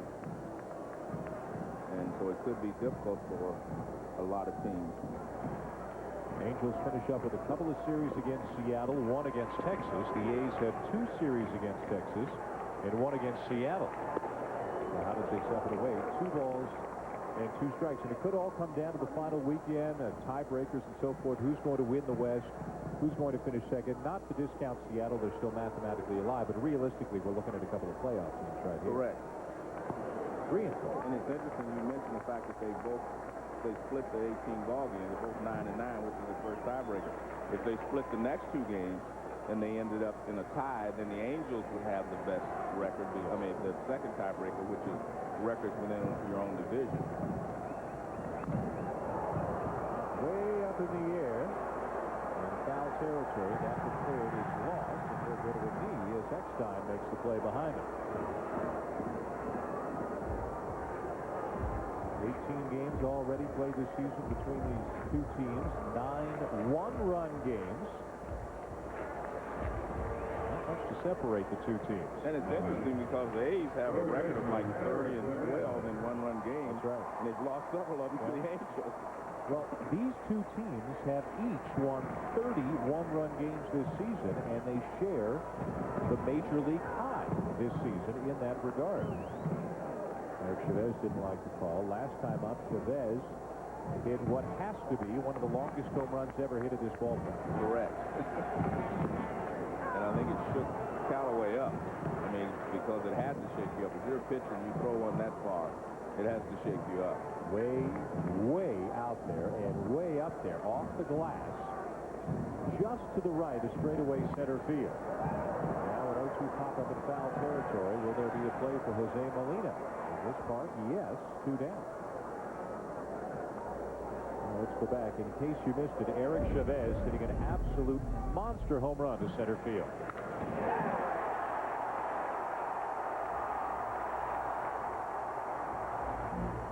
And that got the A's started. The beginning of the end of the night for Mickey Callaway, and the end of that Angel lead shortly after the Chavez home run.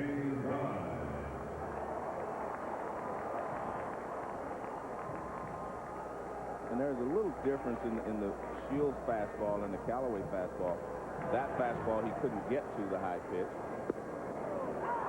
because Shields has a little more pop and movement on his fastball than Callaway.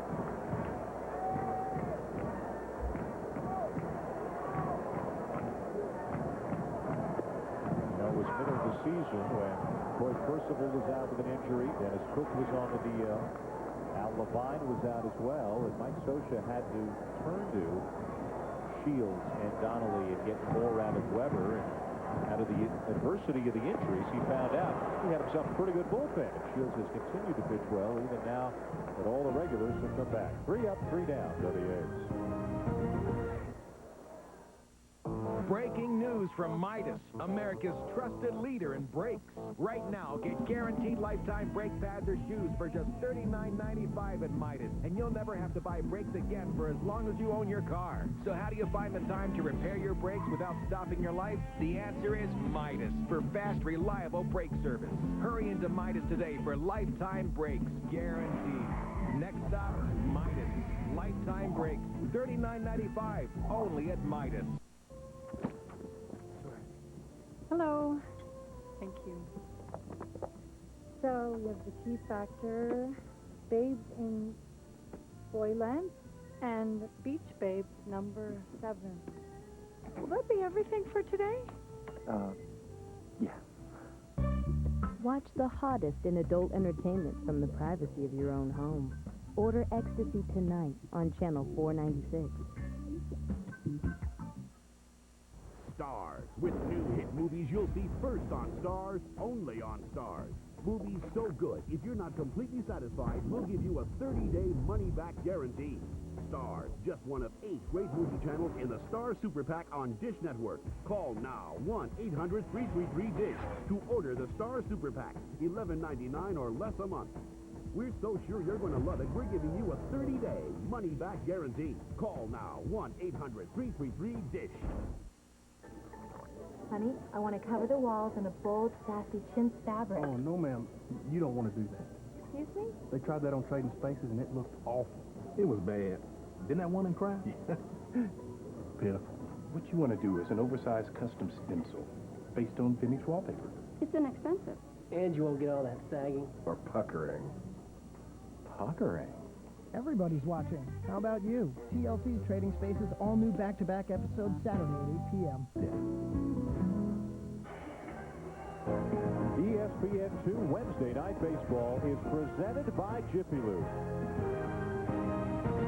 Third game of a 4-game series, and the A's with a 6-run fourth lead the Angels 7-4. Barry Zito back to the mound for the 6th inning. Again with the support of Chad Bradford working behind him in the pen. Zito trying for his 22nd win of the season. He already leads the American League in wins. One thing to remember that the A's bullpen is not as good or as strong as the Angels bullpen. So you want to try to get a little bit more out of Zito if you can.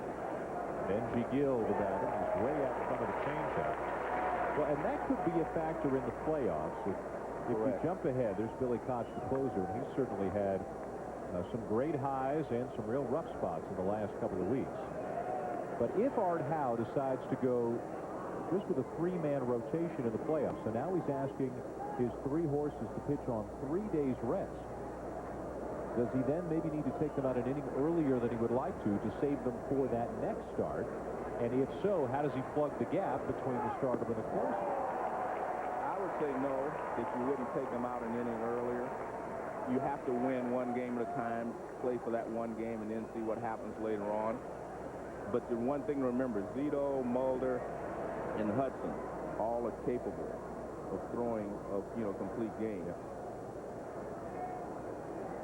Benji Gill, the batter. And a ground ball back over the mound and up the middle. Ellis has it, but won't have a chance to make a play on Gill, who's aboard with an infield hit. Well, make no mistake about it, they've gotten some weak hits off of Zito tonight. He jammed Erstad twice, and he blooped him in. He jammed Salmon one time, and he blooped it in. That was just a weak ground ball, but he wasn't in position to field the ground ball. And that's one of the problems. Left-handers fall off to the third base side, and that was just a, 20 hopper back through the middle. But it's the third hit of the game for Gill, so 7 hits on the night for the Angels. Erstad has 3, and Gill has 3. And here's Jose Molina, who had to sacrifice his last time up. Also has flied out to left field. He's 0 for his last 18. And a check swing bouncer hits softly back toward the mound. It'll work like a bunt as Gill goes up to second base.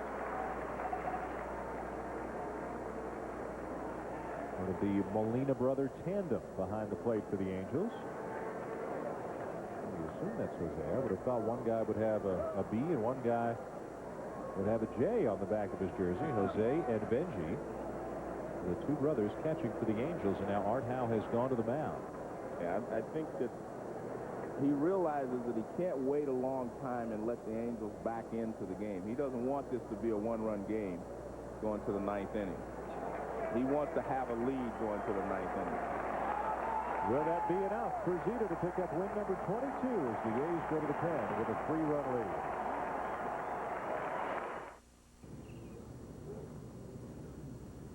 Any luck? I'm looking. Hun? I'm trying.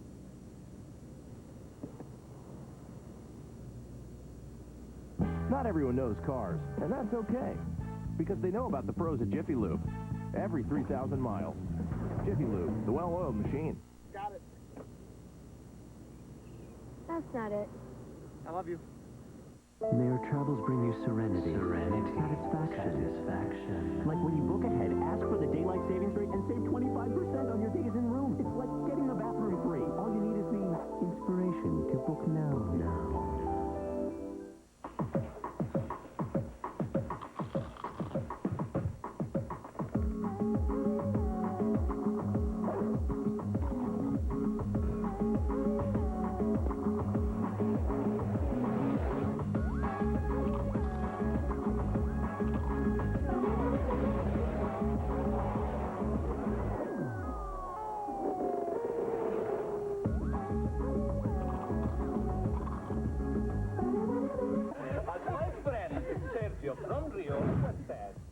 Excuse me, you say Sergio? From Rio. Yes. Get darkish, lightish hair? About this high? Heavy set, thin guy? You know Sergio. Yes. Consigna!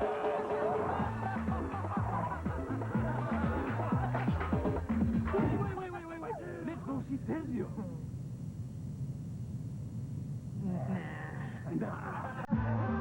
Smirnoff Ice Premium Malt Beverage. Intelligent nightlife.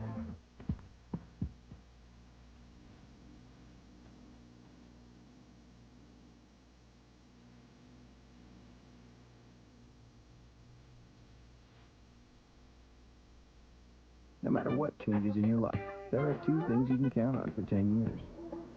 And one of them comes with loads of standard features and 5 years of roadside assistance.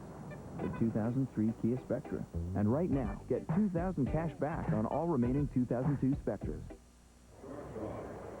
Possibly the toughest start in terms of numbers, at least, that Barry Zito has had since the end of June when he was roughed up by the Seattle Mariners, but he is still left with a lead. Turned it over to Chad Bradford, the first reliever out of the pen tonight for the A's. The side-arming right-hander has struggled the last few weeks. He was a real find for the A's in the middle of the season, throwing strikes, getting ground balls, but he's been hit around a little bit recently. Comes in with a runner at second, 1 out, 7-4 the A's lead, and here's David Eckstein, who has done his thing tonight, reached base a couple of times. He's walked and scored, also been hit by a pitch. And we saw Zito sitting in the dugout. He's a little upset, and I can understand that. He's just not used to these things happening to him. But I thought he did a great job because once they scored, the most important inning is the next half inning to shut them down. He went out and got 1, 2, 3. So he may not feel as good about his performance as he would like, but I still think he did a good job. He kept his team in the game, and that's the important thing. And There aren't many guys about whom you could say 4 runs and 5 in the third is a real struggle. I mean, that's, he set the bar so high for himself and for us and the fans around here that, we expect him to go out there and shut everyone down every time out. But again, I've said this before, the Angels are a very difficult team to pitch to unless you can throw strike one and get ahead of them.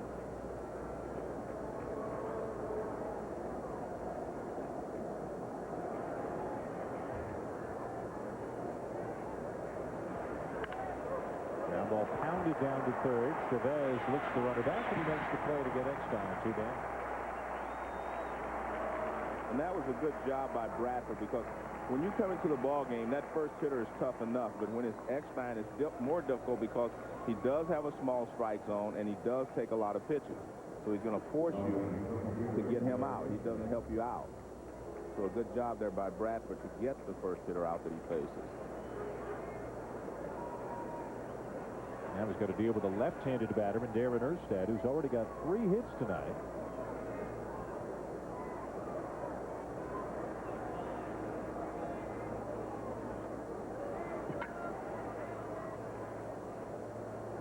Angels had leads of 1-0, 2-1, eventually 4-1 before that 6-run 4th inning for the A's. There's a strike. It's got to be tough just to talk about how important it is for a hitter, Joe, to find the arm slot, the release point. I mean, here comes Chad Bradford. Big guy, about 6'5", but throwing down from just above the ankles, it's going to take you a couple of pitches just to get comfortable watching it. No doubt about it. I mean, it is very difficult. You're usually looking right off the guy's right shoulder. Now you have to look off his right knee.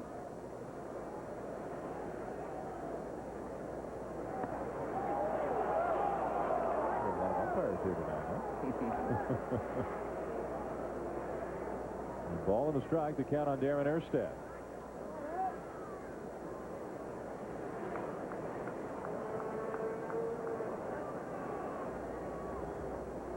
Gill, the runner out at second base, began the inning with an infield hit. 2 outs now.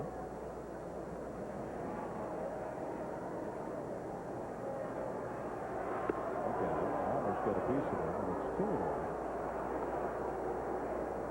The Oakland fans, they're conditioned when their team is behind to think that they can come back and win any game. But I think they've also become conditioned the last couple of weeks to realize that no lead is safe. Good point. Very good point. Nobody leaves early here in Oakland anymore. I mean, that's a very good point because they have struggled to hold leads. Starting with the 3-game series in Anaheim last year.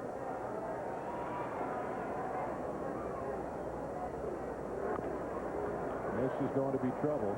Chavez charging. Can he get him? He does. He gets Erstad by a half step at first base. And that ends the inning. Oakland still leads 7-4. What you save on Renata's weekend rate? Spend on film. Leads off the bottom of the 6th inning for the Oakland A's, who already have a 7-4 lead. Scott Shields on the mound for the Angels for the 2nd inning. Mabry grounded out in the 2nd, walked and scored in the 6-run 4th. Scoring on a base hit by Terrence Long. Away ball 2. How this guy fits into the postseason plans. You talked about David Justice and how or where he'll get back in there. Could that cost Mabry some playing time? Mabry, of course, used to being a part-time guy coming off the bench, pinch hitting. Well, I think what's going to happen, they fear they have a better defensive ball club, of course, with Mabry out there because Justice has had some knee problems, some back problems. He's had some injury problems that have curtailed his speed in the outfield. Second walk drawn by Mabry. Let's take a look at the adjustment that Zito and Myers made in this ball game. Now look, watch where Myers' foot goes. All right, look where it is out here. All right, now that means the target toward the outside corner, the ball was running away. What they did, they were throwing too many pitches out of the strike zone. So now he sets up in the middle, and watch where this ball goes. Now when it runs out there, it runs to the outside corner and not off the plate, and that's where they were getting hurt by getting behind hitters early in the ball game. Ellis gets the punt down, and they'll play it on to first. The sacrifice was made to the second as we check in for an update with Trey Wingo. Trey? All right, Dan, thanks. It's comeback night for the California home team. The A's have rallied against the Angels. Meanwhile, down the way in Chavez Ravine, Eric Carroll with a knock to left that'll bring in Sean Green, and we're all tied at 3 in the 5th. Dan and Joe. See, Barry Bonds has walked 3 more times, and it makes it 185 times on the season. The Dodgers a game back of the Giants for the wild card spot of the National League. And another game to come tomorrow night between the Giants and Dodgers. Then they will be done with each other. Just like after tomorrow afternoon, the A's and Angels will be done with one another. Runner at second, 1 out, and here's Terrence Long. Had that big RBI single his last time up.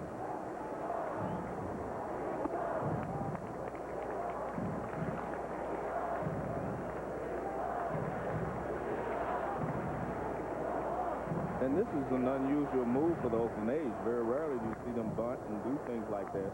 But I think it's important that they start doing things like this because they're going to need to manufacture runs in the playoffs. They're trying to play a little bit the way that the Angels play all the time, but the A's also tonight have hit 4 home runs. So. Well, but you can't count on hitting 4 home runs when you get to the playoffs. I mean that. I mean, it may happen one game here, one game there. But you can't let that be the way your offense is built. I mean, we've seen that the last couple of years trying to beat the Yankees, who were a well-rounded ball club. The Yankees did not have a lot of power either the last 2 years, but they were able to win. And I think the A's, there are times in the ball game when you're behind, that's how you come back, hitting the ball out of the ballpark. But otherwise, you have to be able to manufacture a run when you only need 1 run to win a game, or 1 run to give you that cushion you need going into the 9th inning. You have to be able to manufacture a run every once in a while. And that's why they brought Durham in. Yep. One of the reasons, and Mark Ellis, they both play that kind of baseball. They're not quite the offensive team that they have in the last couple of years. Right. Obviously, with Jason Giambi gone, that changes everything. Tejada takes over now, along with Chavez, is the real power in the middle of the lineup. The A's, they're still 4th in the league in home runs. That's pretty good, but they're only 8th in the league in runs scored. Exactly. So really, they're an average offensive team. That's exactly right. And the better pitchers are going to shut that down even more. Remember, that average comes against the weaker teams, the weaker pitching. And in the playoffs, you're only going to face good pitching. They're swinging a miss by Long, and he's gone. 2 down. Of course, they lost Johnny Damon at the top of the lineup as well, although he did not have a great year by his standards last year for the A's. You can see speed's not a factor. Yeah. Power is, but overall, they're kind of average. Yeah, and look, you take Jason Giambi's numbers out of any lineup, and I mean, it's going to hurt you. And that's the reason that we see a little of that struggle. But by the same token, you still have to be able to manufacture runs in the playoffs. I don't care. You sure get the feeling if the A's are to have success in the playoffs, they're going to win a whole lot of games 2-1 on the strength of their great starting pitching. And you make it easier for your pitchers if you do manufacture a run here or there. I mean, they didn't have many opportunities last night against Jared Washburn, but you still have to be able to do that. You have to think in terms of, I'm going to face, you know, the Roger Clemens of the world, or Orlando Hernandez, or Pettit. These 2 guys are not going to give you a lot of runs. So you're going to have to figure a way to help to make, you know, to manufacture some runs yourself. And you're just not going to go out there hitting 4 home runs in a game. Do you see a comparison between the Oakland team of this year and some of the Atlanta teams back when Smoltz was a starter with the 3 great starters? Yeah. But when push came to shove for Atlanta in October, sometimes they just couldn't score that run they needed to score. I see a lot of similarities. I mean, it's very similar, I think, in that they're not capable of, like you're saying, scoring that 1 run that you need at a time when 1 run's more important than 5 runs, you know, and that does happen sometimes. You just need that 1 more run. Even with your great pitching, you're just not going to be able to shut every team out. I mean, that's the main thing. I don't care how good your pitching staff is.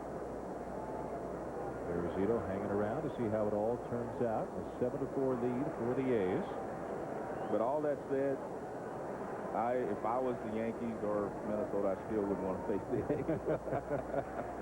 I still think that, you know, and I think the A's are better prepared to face the Yankees than Angels would be. Now we'll explore that when we come back as Shields strikes at another. 6 complete, 7-4 Oakland. In a world of superhumans, fierce battles have raged and many have fallen. Now the best remain, but only one can wear the ring. Who will lead his team to victory? Will it be Johnson, Jeter, Pujols, Hunter, Chipper, or Chavez? Watch the Major League Baseball postseason. The world will be watching. Will you? Discover the amazing training secrets of America's finest baseball school with Dynamic Practice Organization, a revolutionary new instructional videotape. Dynamic Practice Organization features professional scout and instructor Tom Enansky with his famous building block approach to athletic training. This exciting instructional videotape features the same drills, techniques, and methods that have produced baseball world's back-to-back-to-back AAU national championship teams.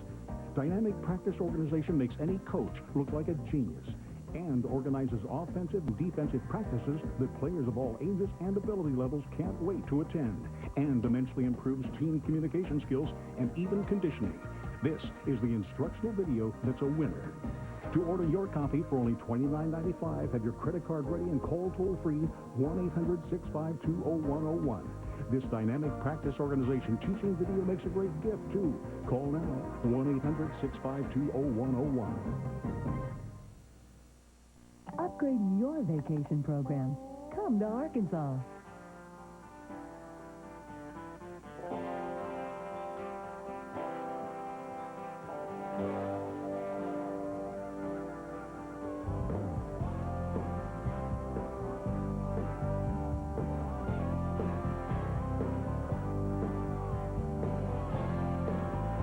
For your own free Arkansas vacation planning kit, call today. ESPN 2's Wednesday Night Baseball, presented by Jiffy Lube. Jiffy Lube, the well-oiled machine. And in part by Budweiser, delivering beer at its best with a crisp, clean, and refreshing taste known only to the king of beers. Back to the top of the 7th inning. Chad Bradford back to work for the A's, who have a 7-4 lead on the Angels. Tim Salmon is the batter for Anaheim, 1 for 2 on the night. And he's got a couple of RBIs. First pitch swinging, he rips it to deep left field, over the head of Mabry and off the wall, and Salmon's going to stop at first base as Mabry got a good bounce and then made a strong throw. Let's get an update from Trey.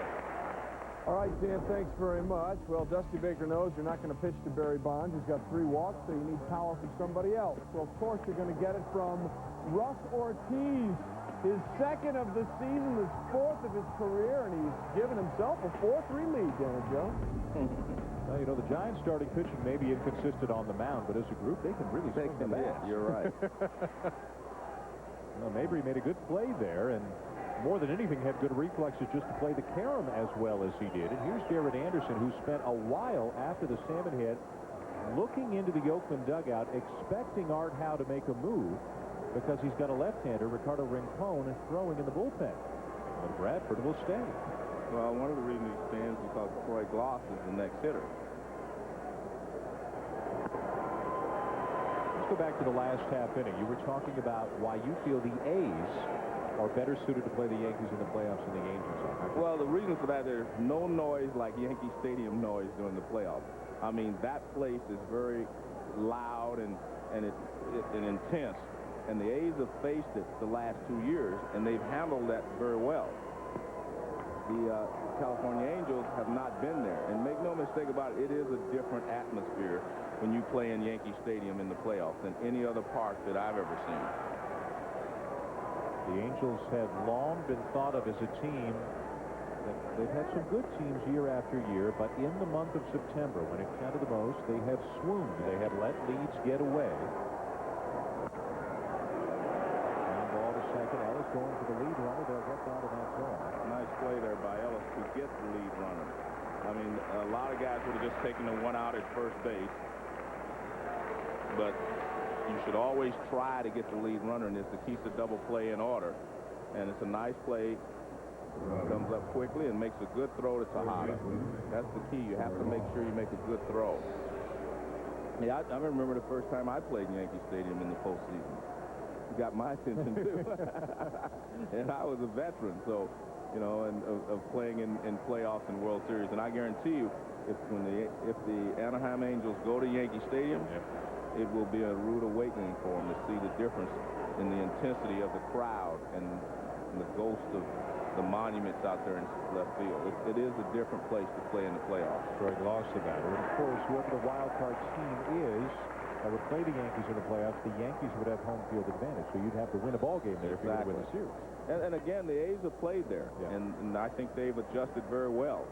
You know, Barry Zito pitched one of the greatest games I've ever seen there, you know, when he had to win Game 4, you know, to get back here in Game 5 2 years ago, and it was just amazing. So I think the A's are better prepared. That doesn't mean they can beat the Yankees there, but they're better prepared. The Angels, of course, as a group, don't have nearly the postseason experience that the A's do. Now, they've brought in some players from other teams who have been to the playoffs, but the last time the Angels made the postseason was 1986. And anyone that tells you that a playoff game is just like another game, they've never won anything. Played in one? They've never won. They may have played in them, but they've never won. So the intensity level, everything heightens in the playoffs. Your concentration level has to rise. Everything. It's a whole different thing than playing an everyday ball game during the season. Well, look at these faces that we're seeing now. Salmon, Anderson, Erstad, guys who have been there for a while, but not in the playoffs. Right. I think Salmon has the longest running streak of active players to not have played in a playoff game. Yep. Never played on the shore. And the A's coming with ease. Good job by Bradford. 7-inning stretch here in Oakland. With the A's still up by 3.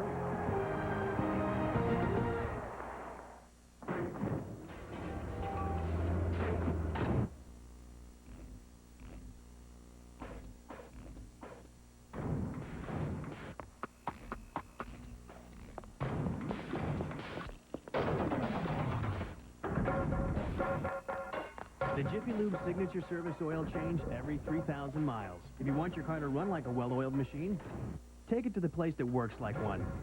Jiffy Lube, the well-oiled machine. This place is full of jerks. Man, why couldn't they be more like you, Matt? You're so real, easy to talk to.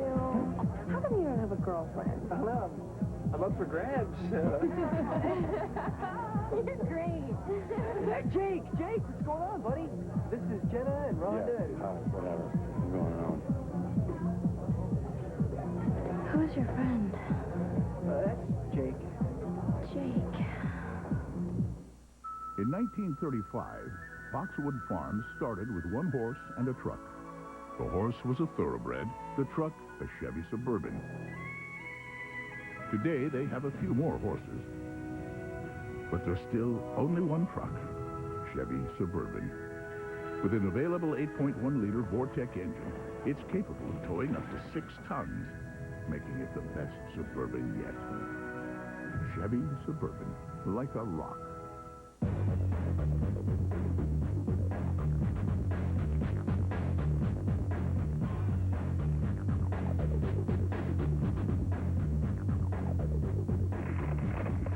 We've just been informed that Cooper has been ranked best replacement tire for light truck vehicles and customer satisfaction in a tie in the J.D. Power & Associates 2002 replacement tire study. Okay, as you were.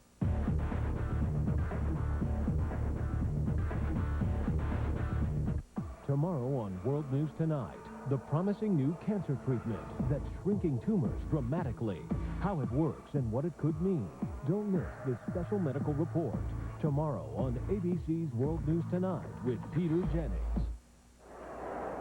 Back here in Oakland where the A's enjoy a 7-4 lead on the Angels. Dan Shulman and Joe Morgan and 50,730 other people here tonight.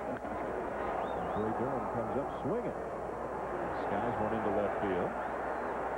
Now, granted, on Wednesday nights, they sell thousands of tickets to the buck apiece, but you know what? They get the fans in the ballpark. They get a lot of young fans in the ballpark, and they're going to get them back the way they're playing. This copyrighted telecast is presented by authority of the Office of the Commissioner of Baseball. and it may not be reproduced or retransmitted in any form, and the accounts and descriptions of this game may not be disseminated without express written consent. Show support for your favorite team with the MLB Authentic Collection. Log on to MLB.com to order your player quality merchandise now. Here's Scott Hatterberg, 1 for 3. You look around the ballpark and see how many young fans there are here tonight. Never mind that most of them don't remember the Joe Rudy, Reggie Jackson, Sal Bando. I mean, half of them probably don't remember McGuire and Canseco ever played here.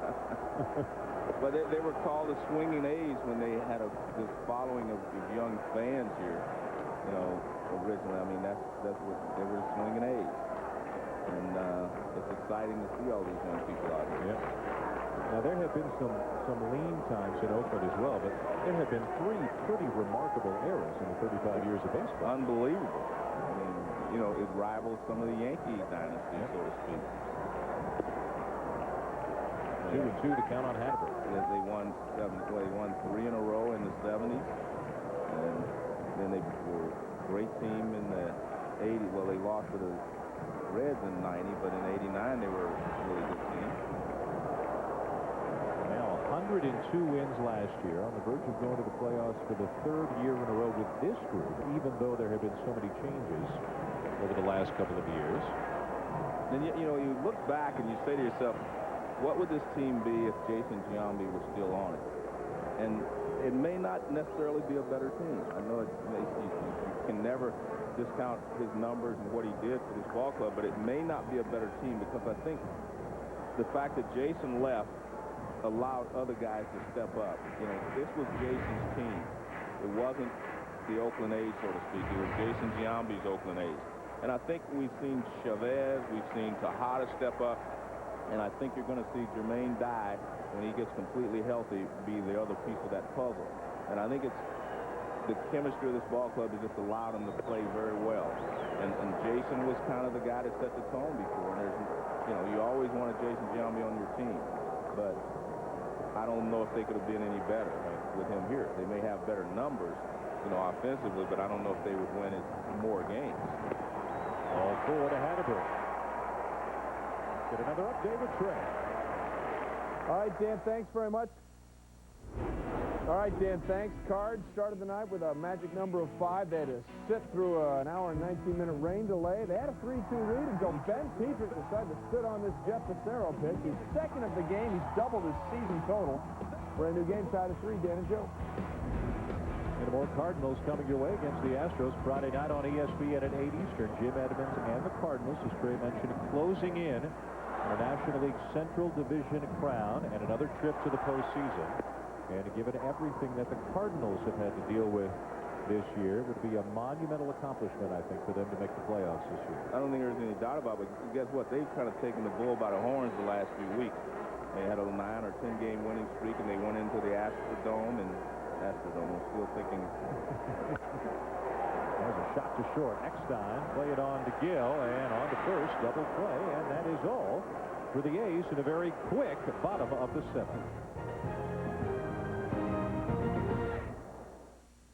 Hi, I'm Steve Young. I'm the quarterback. We're always the leaders of the team. You should always listen to us.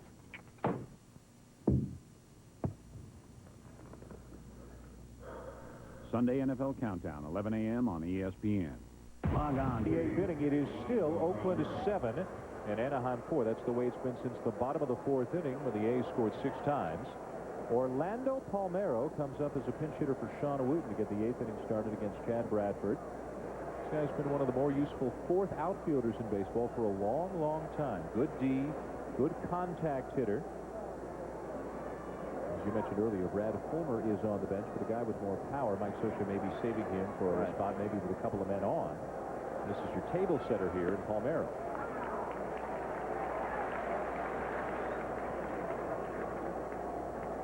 How about the job that Chad Bradford has done? Got a couple of ground balls in the 6th, and after a base hit in the 7th, got a fielder's choice, and then a double play ball. So he's done a nice job in relief of Barry Zito.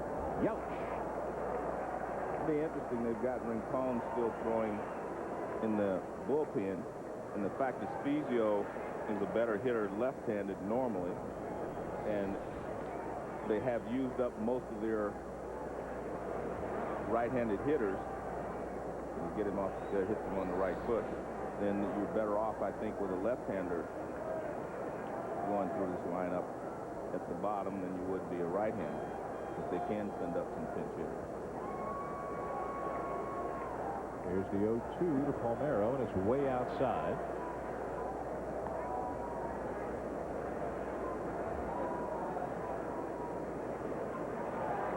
Four runs, 8 hits, no errors for the Angels. 7 runs on only 6 hits for the A's, but 4 of them homers.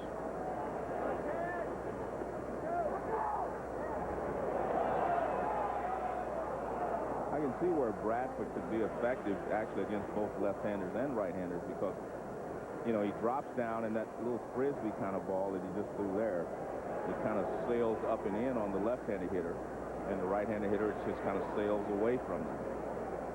Like just about every other major league pitcher who throws from the side or below, as a conventional pitcher, didn't throw hard enough, didn't have enough movement. Somebody said, well, why don't you try this? And what they may have sacrificed in velocity, they more than made up for in movement and deception. And you ask any sidearmer, do you think you'd be a major league pitcher if you over the top? And they'll all say no. This is what saved my career. And that's why you take that chance. But a lot of people may not realize, but it's more natural actually to throw the ball underhand than it is to throw over the top and 3/4.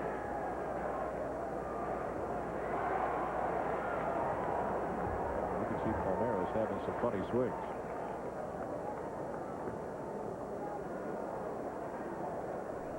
Now watch Bradford and how you have to find the ball. I mean, you have to look almost down on the ground just to find it when he releases it. Like Mike Myers from the left side over in Arizona.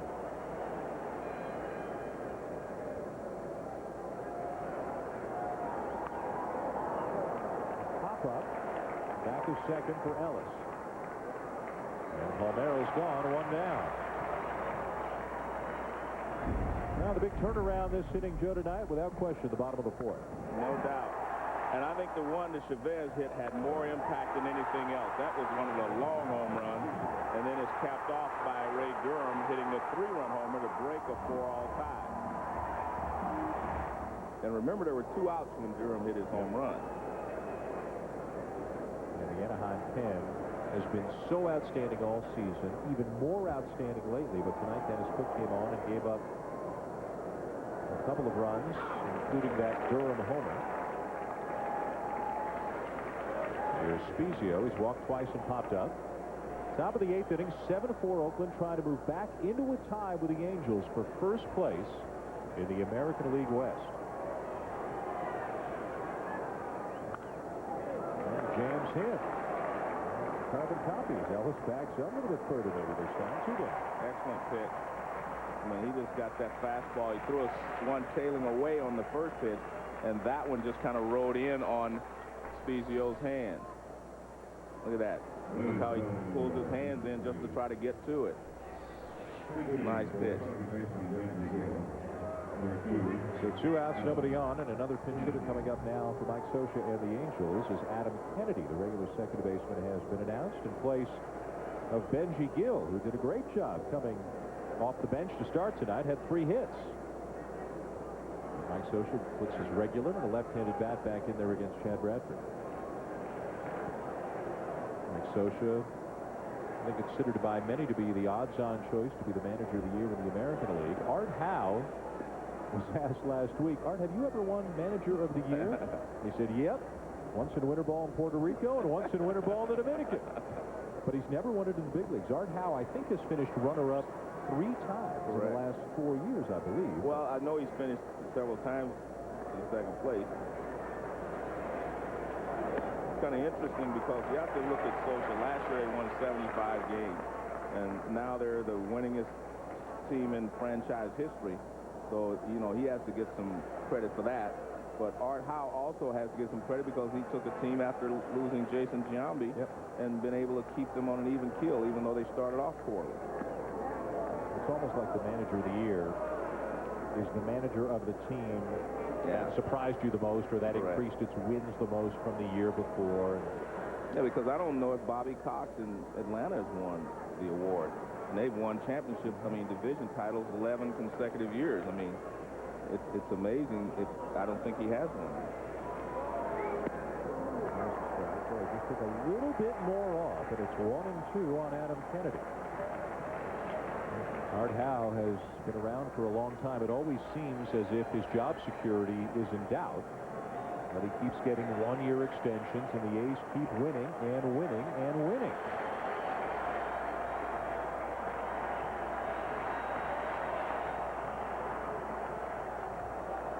I think if the A's get to the playoffs, maybe win around, they're going to have to give him a long-term contract anyway, because I think he deserves one. Because he has been a guy that was able to handle a lot of young players. And Art's one of those guys, he's on such an even keel. We were teammates for a couple of years, so I know him very well. And he's on an even keel, and that works very well with a lot of young players. And look around this field, you forget how young some of these guys still are. 2-2.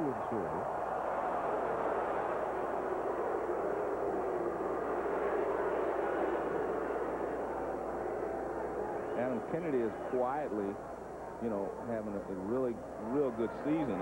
He's in the top 10 in hitting. And that's from a guy that wasn't even sure he's going to have a job this year because he hadn't played good defense, and they were thinking of giving his job to someone else. But he worked very hard on his defense over the winter and in spring training, and came out and became a good second baseman. And he always was a pretty good hitter. And again, another one of the strengths of this Angel team, 1 through 9, and Kennedy generally is the 9-hitter. They can hurt you. Not only hitting for average, he's got 32 doubles on the season. So a pretty productive number 9 hitter with that. This one softly into left center field, drops in a base hit. Man, they flared the A's to death tonight. They've hit a lot of balls just like that. The A's are hitting home runs, the big flies, and these guys are hitting little pop flies that are falling in.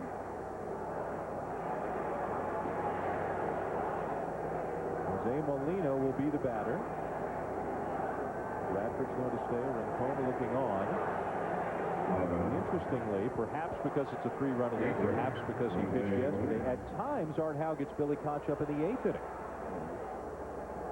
But again, Koch has had some real rough spots in the last couple of weeks, and there has been no sign of him throwing at all so far here tonight. And you also have to remember they have a 12:30 game tomorrow. That's true. So if you could possibly get through without using Koch, which, you'd have him a little fresher for tomorrow's ball game. One with first 2 down, and Molina looks to the strike. I think the fact that, as you mentioned, that Benjamin Molina's a little under the weather, because you would think that this is a perfect spot to pinch hit Brad Fulmer, but then they would probably go get Rincon for him, but he's been struggling lately.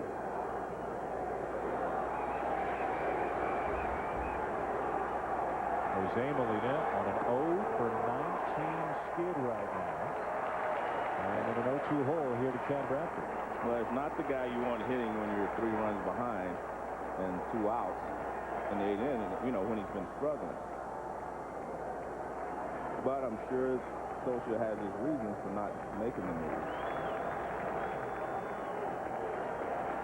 Bradford trying to go 2 2/3 innings in relief here tonight and hang on to this 3-run lead. You can see he can put a little on, he can take a little off, make it more of a frisbee pitch, and where he's coming from, it gives you a lot of different looks. Correct. He's very difficult, especially for a right-handed hitter. Rincon just looking on from the pen. The inning continues. David Eckstein would be up next. The 1-2 to Molina. Swung on and missed, and the inning is over. What a job by Chad Bradford in relief of Barry Zito here tonight.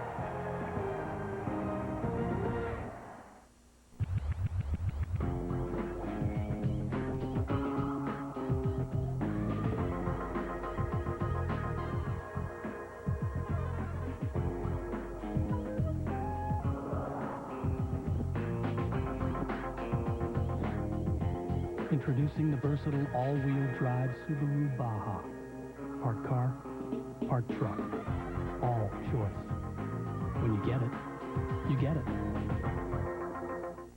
Hey, race fans, you could win a chance to be Kenny Wallace's crew chief.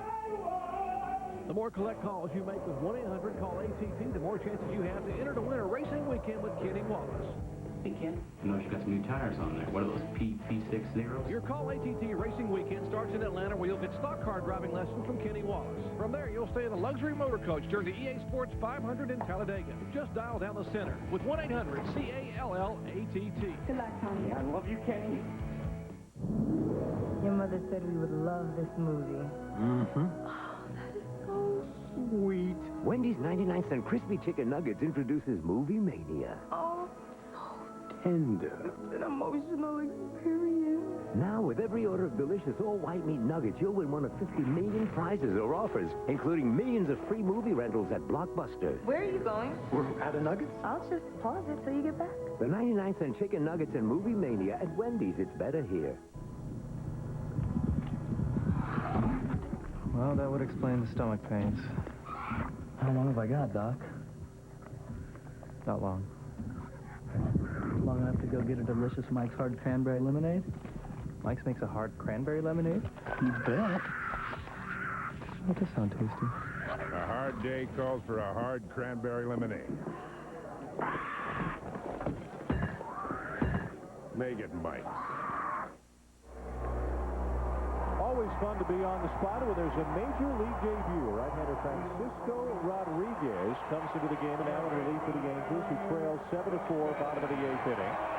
Adam Kennedy stays in the game at second base. And Rodriguez has to face a guy that he watched hit one 9 miles about an hour ago. So however this finishes off, Rodriguez will remember his major league debut, facing a hitter the caliber of Eric Chavez. 34 homers, a career high. He does not get cheated. Oh. And there's the Oakland closer, Billy Koch. Ideally coming on the best kind of save situation you can have as a closer. 3-run lead to start the 9th inning. Except you're facing the leadoff hitter. The top of the lineup. And if anyone gets on, you get into that middle of this lineup, which is pretty strong.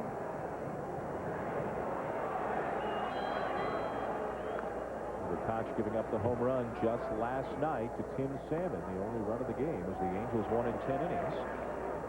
He has still had a good year, first in Oakland, but over the last couple of weeks has given away some leads. The A's have had an amazing ability to bail him out, though. Now Chavez rips a base hit into right center field. Rodriguez gives up a base hit to the first major league hitter he faces. And it's interesting because Chavez handles a lot of pitches, but you know he'll be inconsistent for a while. I mean, he goes through stretches where he doesn't swing the bat well, but I'm telling you, he has been right on just about everything tonight. That was a tough pitch to handle after seeing a couple of breaking balls and having 2 strikes, but he was able to pull his hands in and get the fat part of the bat on the ball. Here's Jermaine Dye. He hit a home run tonight, also back in the 4th inning. Rodriguez, when you add up his numbers from AA and AAA, had 120 strikeouts this year in 83 innings. Well, the one thing I'm impressed is he comes out throwing strikes. I mean, he's going right after these hitters. He has confidence in his stuff. Ripped to left, but caught in front of the track by Garrett Anderson for the first out. Well, he may start getting a little shyer now. Well, we'll learn something about him right now. Right, because, I mean, that ball was hit hard, and Chavez hit the fastball hard. And he comes with another fastball, and Dye hits it hard. Guys in AAA and AA can't catch up with that fastball when he drops down like that, but in the big leagues, they can catch up with any fastball. So runner at first, 1 out in the major league debut for Francisco Rodriguez as John Mabry comes up.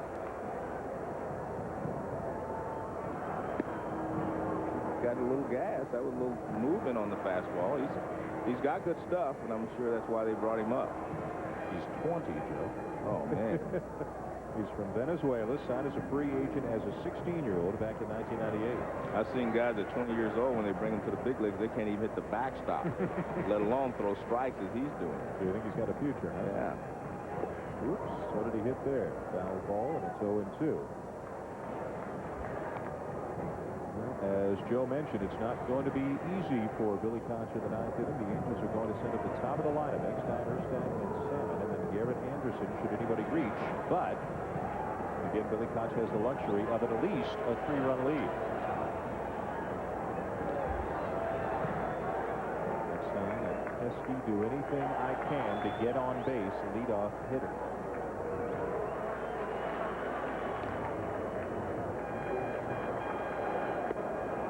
Just missed. Looks like he's got an idea what he's doing out there. He does have an idea, and he's got good movement on the fastball. I cannot see AAA hitters handling this guy.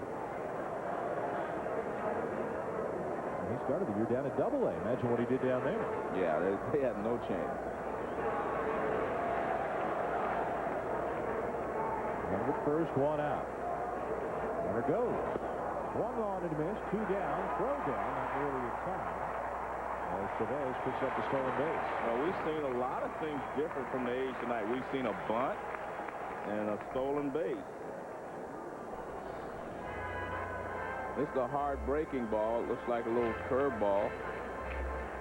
No chance to get Chavez. Well, Rodriguez picks up his first major league strikeout, but he does have a runner in scoring position now with two down for Mark Ellis. I mean, when you look at the A's, you know, Chavez can run a little bit, Tejada can run, and you have to wonder why they just do not have more attempts. Stolen base attempts, I should say.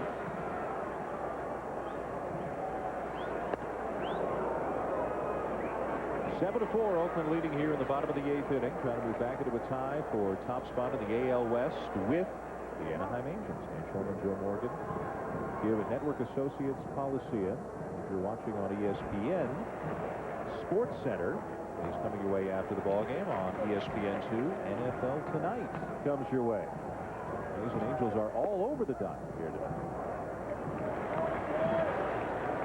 This is a big game for Oakland for another reason. I mean, if they win tonight and win tomorrow, then they have the first tiebreaker if they end up in a tie.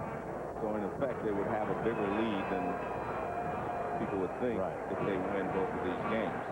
The Angels need to win only one of tonight or tomorrow. Right. And then they will hold the tiebreaker advantage over the A's.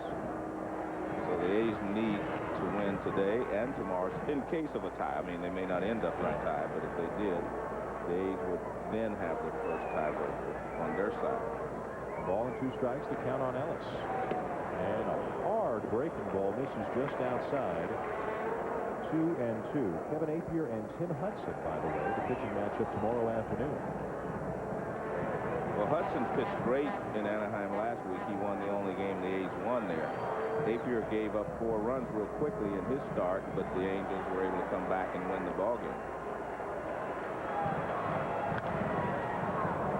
The only thing you look at this young pitcher, I mean, he's got great stuff, but he's still going to need another speed because everything he throws is hard and harder. You need another speed. Jim Sear has joined Billy Koch. Is that in case the lead gets any bigger, you think? Correct. If they go to a 4-run lead, they're not going to send Billy Koch out there. 2-2, the count on Ellis. 7-4 Oakland, bottom of the 8th inning, and swung on and a miss. And a good breaking ball as Rodriguez strikes out 2 in his first major league inning of work. 3-run lead, top of the order coming up for the Angels.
Any luck? I'm looking. Hun? I'm trying.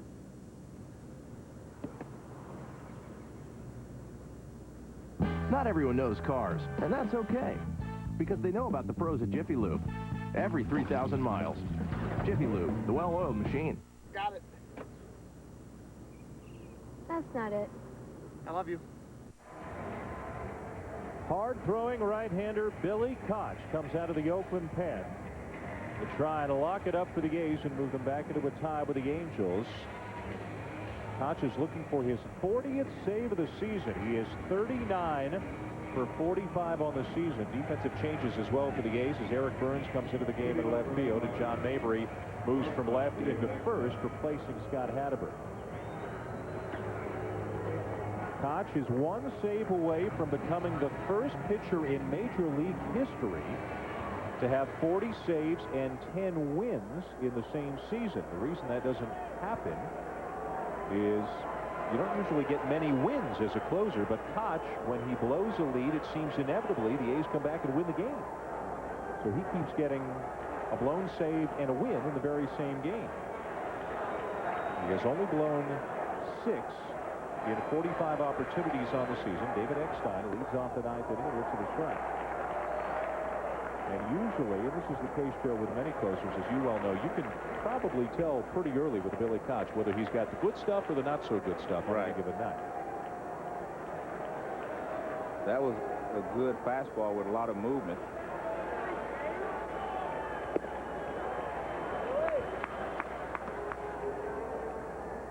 And he worked in last night's game in the 10th inning. In what was at the time a scoreless game, gave up the home run to Tim Salmon. This is Koch's 78th appearance of the season. But he does think of himself as a workhorse, a guy who wants to be out there day after day. Salmon loosens up. And Art Howe believes that Koch sometimes throws better on the second or even the third consecutive day of work. Well, that's interesting, and I think this is also for confidence. I mean, you run him back out there where he's got a chance margin for error rather than, you know, having the same situation he was in last night where there was no margin for error. 2-2, the count on Eckstein. Lost his power, still a few batters away. The Angels would need to get something going to get him to the plate. You know, I saw an interesting statistic recently about closers and how many times they've had one-run leads in the ninth inning and how they've been, you know, fared. And Billy Koch hasn't fared as well as, you know, some of the other top closers with a one-run lead. There's a top closer right there. Troy Percival as Eckstein sends a bouncing ball down to Chavez at third, one down. And I want to point out, you know, Chavez made a great play on Erstad to end a threat in the 6th inning. And we didn't get a chance to replay it, but man, that was a good play. I mean, he had runners in scoring position. He chopped it to third, and he got rid of it quickly. That's kind of a goal. That's why he won a Gold Glove last year. He can make all the plays, and he has a great arm. 1 out, nobody on, and here's Darren Erstad, who's had a big night. 3 for 4. He scored a run, driven in a run. But the Angels are down 3 and down to their final 2 outs here against Billy Koch in the 9th inning. Same first pitch that he threw to Eckstein, a fastball tailing, running in on the right-hander and away from the left-hander. A lot of movement on that fastball.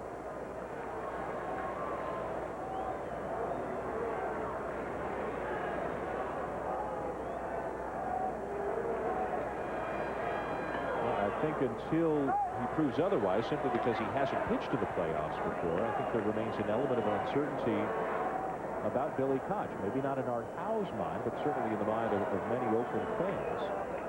Well, against the Angels, against the Yankees, whomever in October, can he nail down that one-run lead in hostile territory? Ripped to the right field, a base hit for Erstad, who's now 4 for 5. I think the one problem that he has is that he's basically a one-pitch pitcher, his fastball. And you have a lot of guys, if they sit dead red, they can handle any fastball, whether it's 98 miles an hour or whatever. If they can just sit dead red, they're going to hit your fastball. And I think that's why you see, you know, Wilcox have some problems. Here's a fastball from last night, and it wound up about 400 feet away. And you can see that ball's pretty much in the middle of the plate. And Salmon turned it around, so it didn't matter how hard he threw it. He could turn it around. Here's Salmon again, 2 for 3 tonight with a couple of RBIs. The Angels 1 base runner away from bringing the tying run to the plate. Well, that was a different pitch. See, that fastball had a sinking action down and away. And watch the movement on this pitch. See the catcher's target, watch how he reaches. See, that tells you the movement on the pitch. You watch the catcher's target, watch where he starts his glove, and then watch where he ends up. That tells you that that ball moved down and away from Salmon. Well, any pitcher, no matter how hard they throw, will tell you or should know that if you sacrifice a few miles of velocity, but you add a little bit of movement, in the long run, you're going to be better off. Correct. I remember my first year in the big leagues, Eddie Matthews was one of my teammates.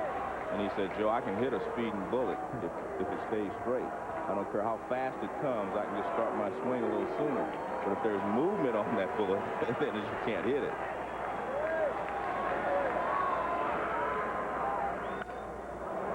Sharp ground ball to short. There's one. There's two. That's the ball game as the Oakland A's beat the Anaheim Angels 7-4. Billy Koch with his 40th save of the season, and the A's are back in a tie with the Angels atop the American League West with one more game to come this season between these two teams tomorrow afternoon here in Oakland. Again, the final, the A's beat the Angels by a score of 7-4. For Joe Morgan and our entire ESPN crew, I'm Dan Shulman saying so long from Oakland. This has been a presentation of ESPN, the worldwide leader in sports. For more, log on to ESPN.com. Sports Center coming up on ESPN. NFL tonight on ESPN2. So long from Oakland. All right, and welcome back to our... Straight ahead on NFL Tonight. There aren't many ways to slow down.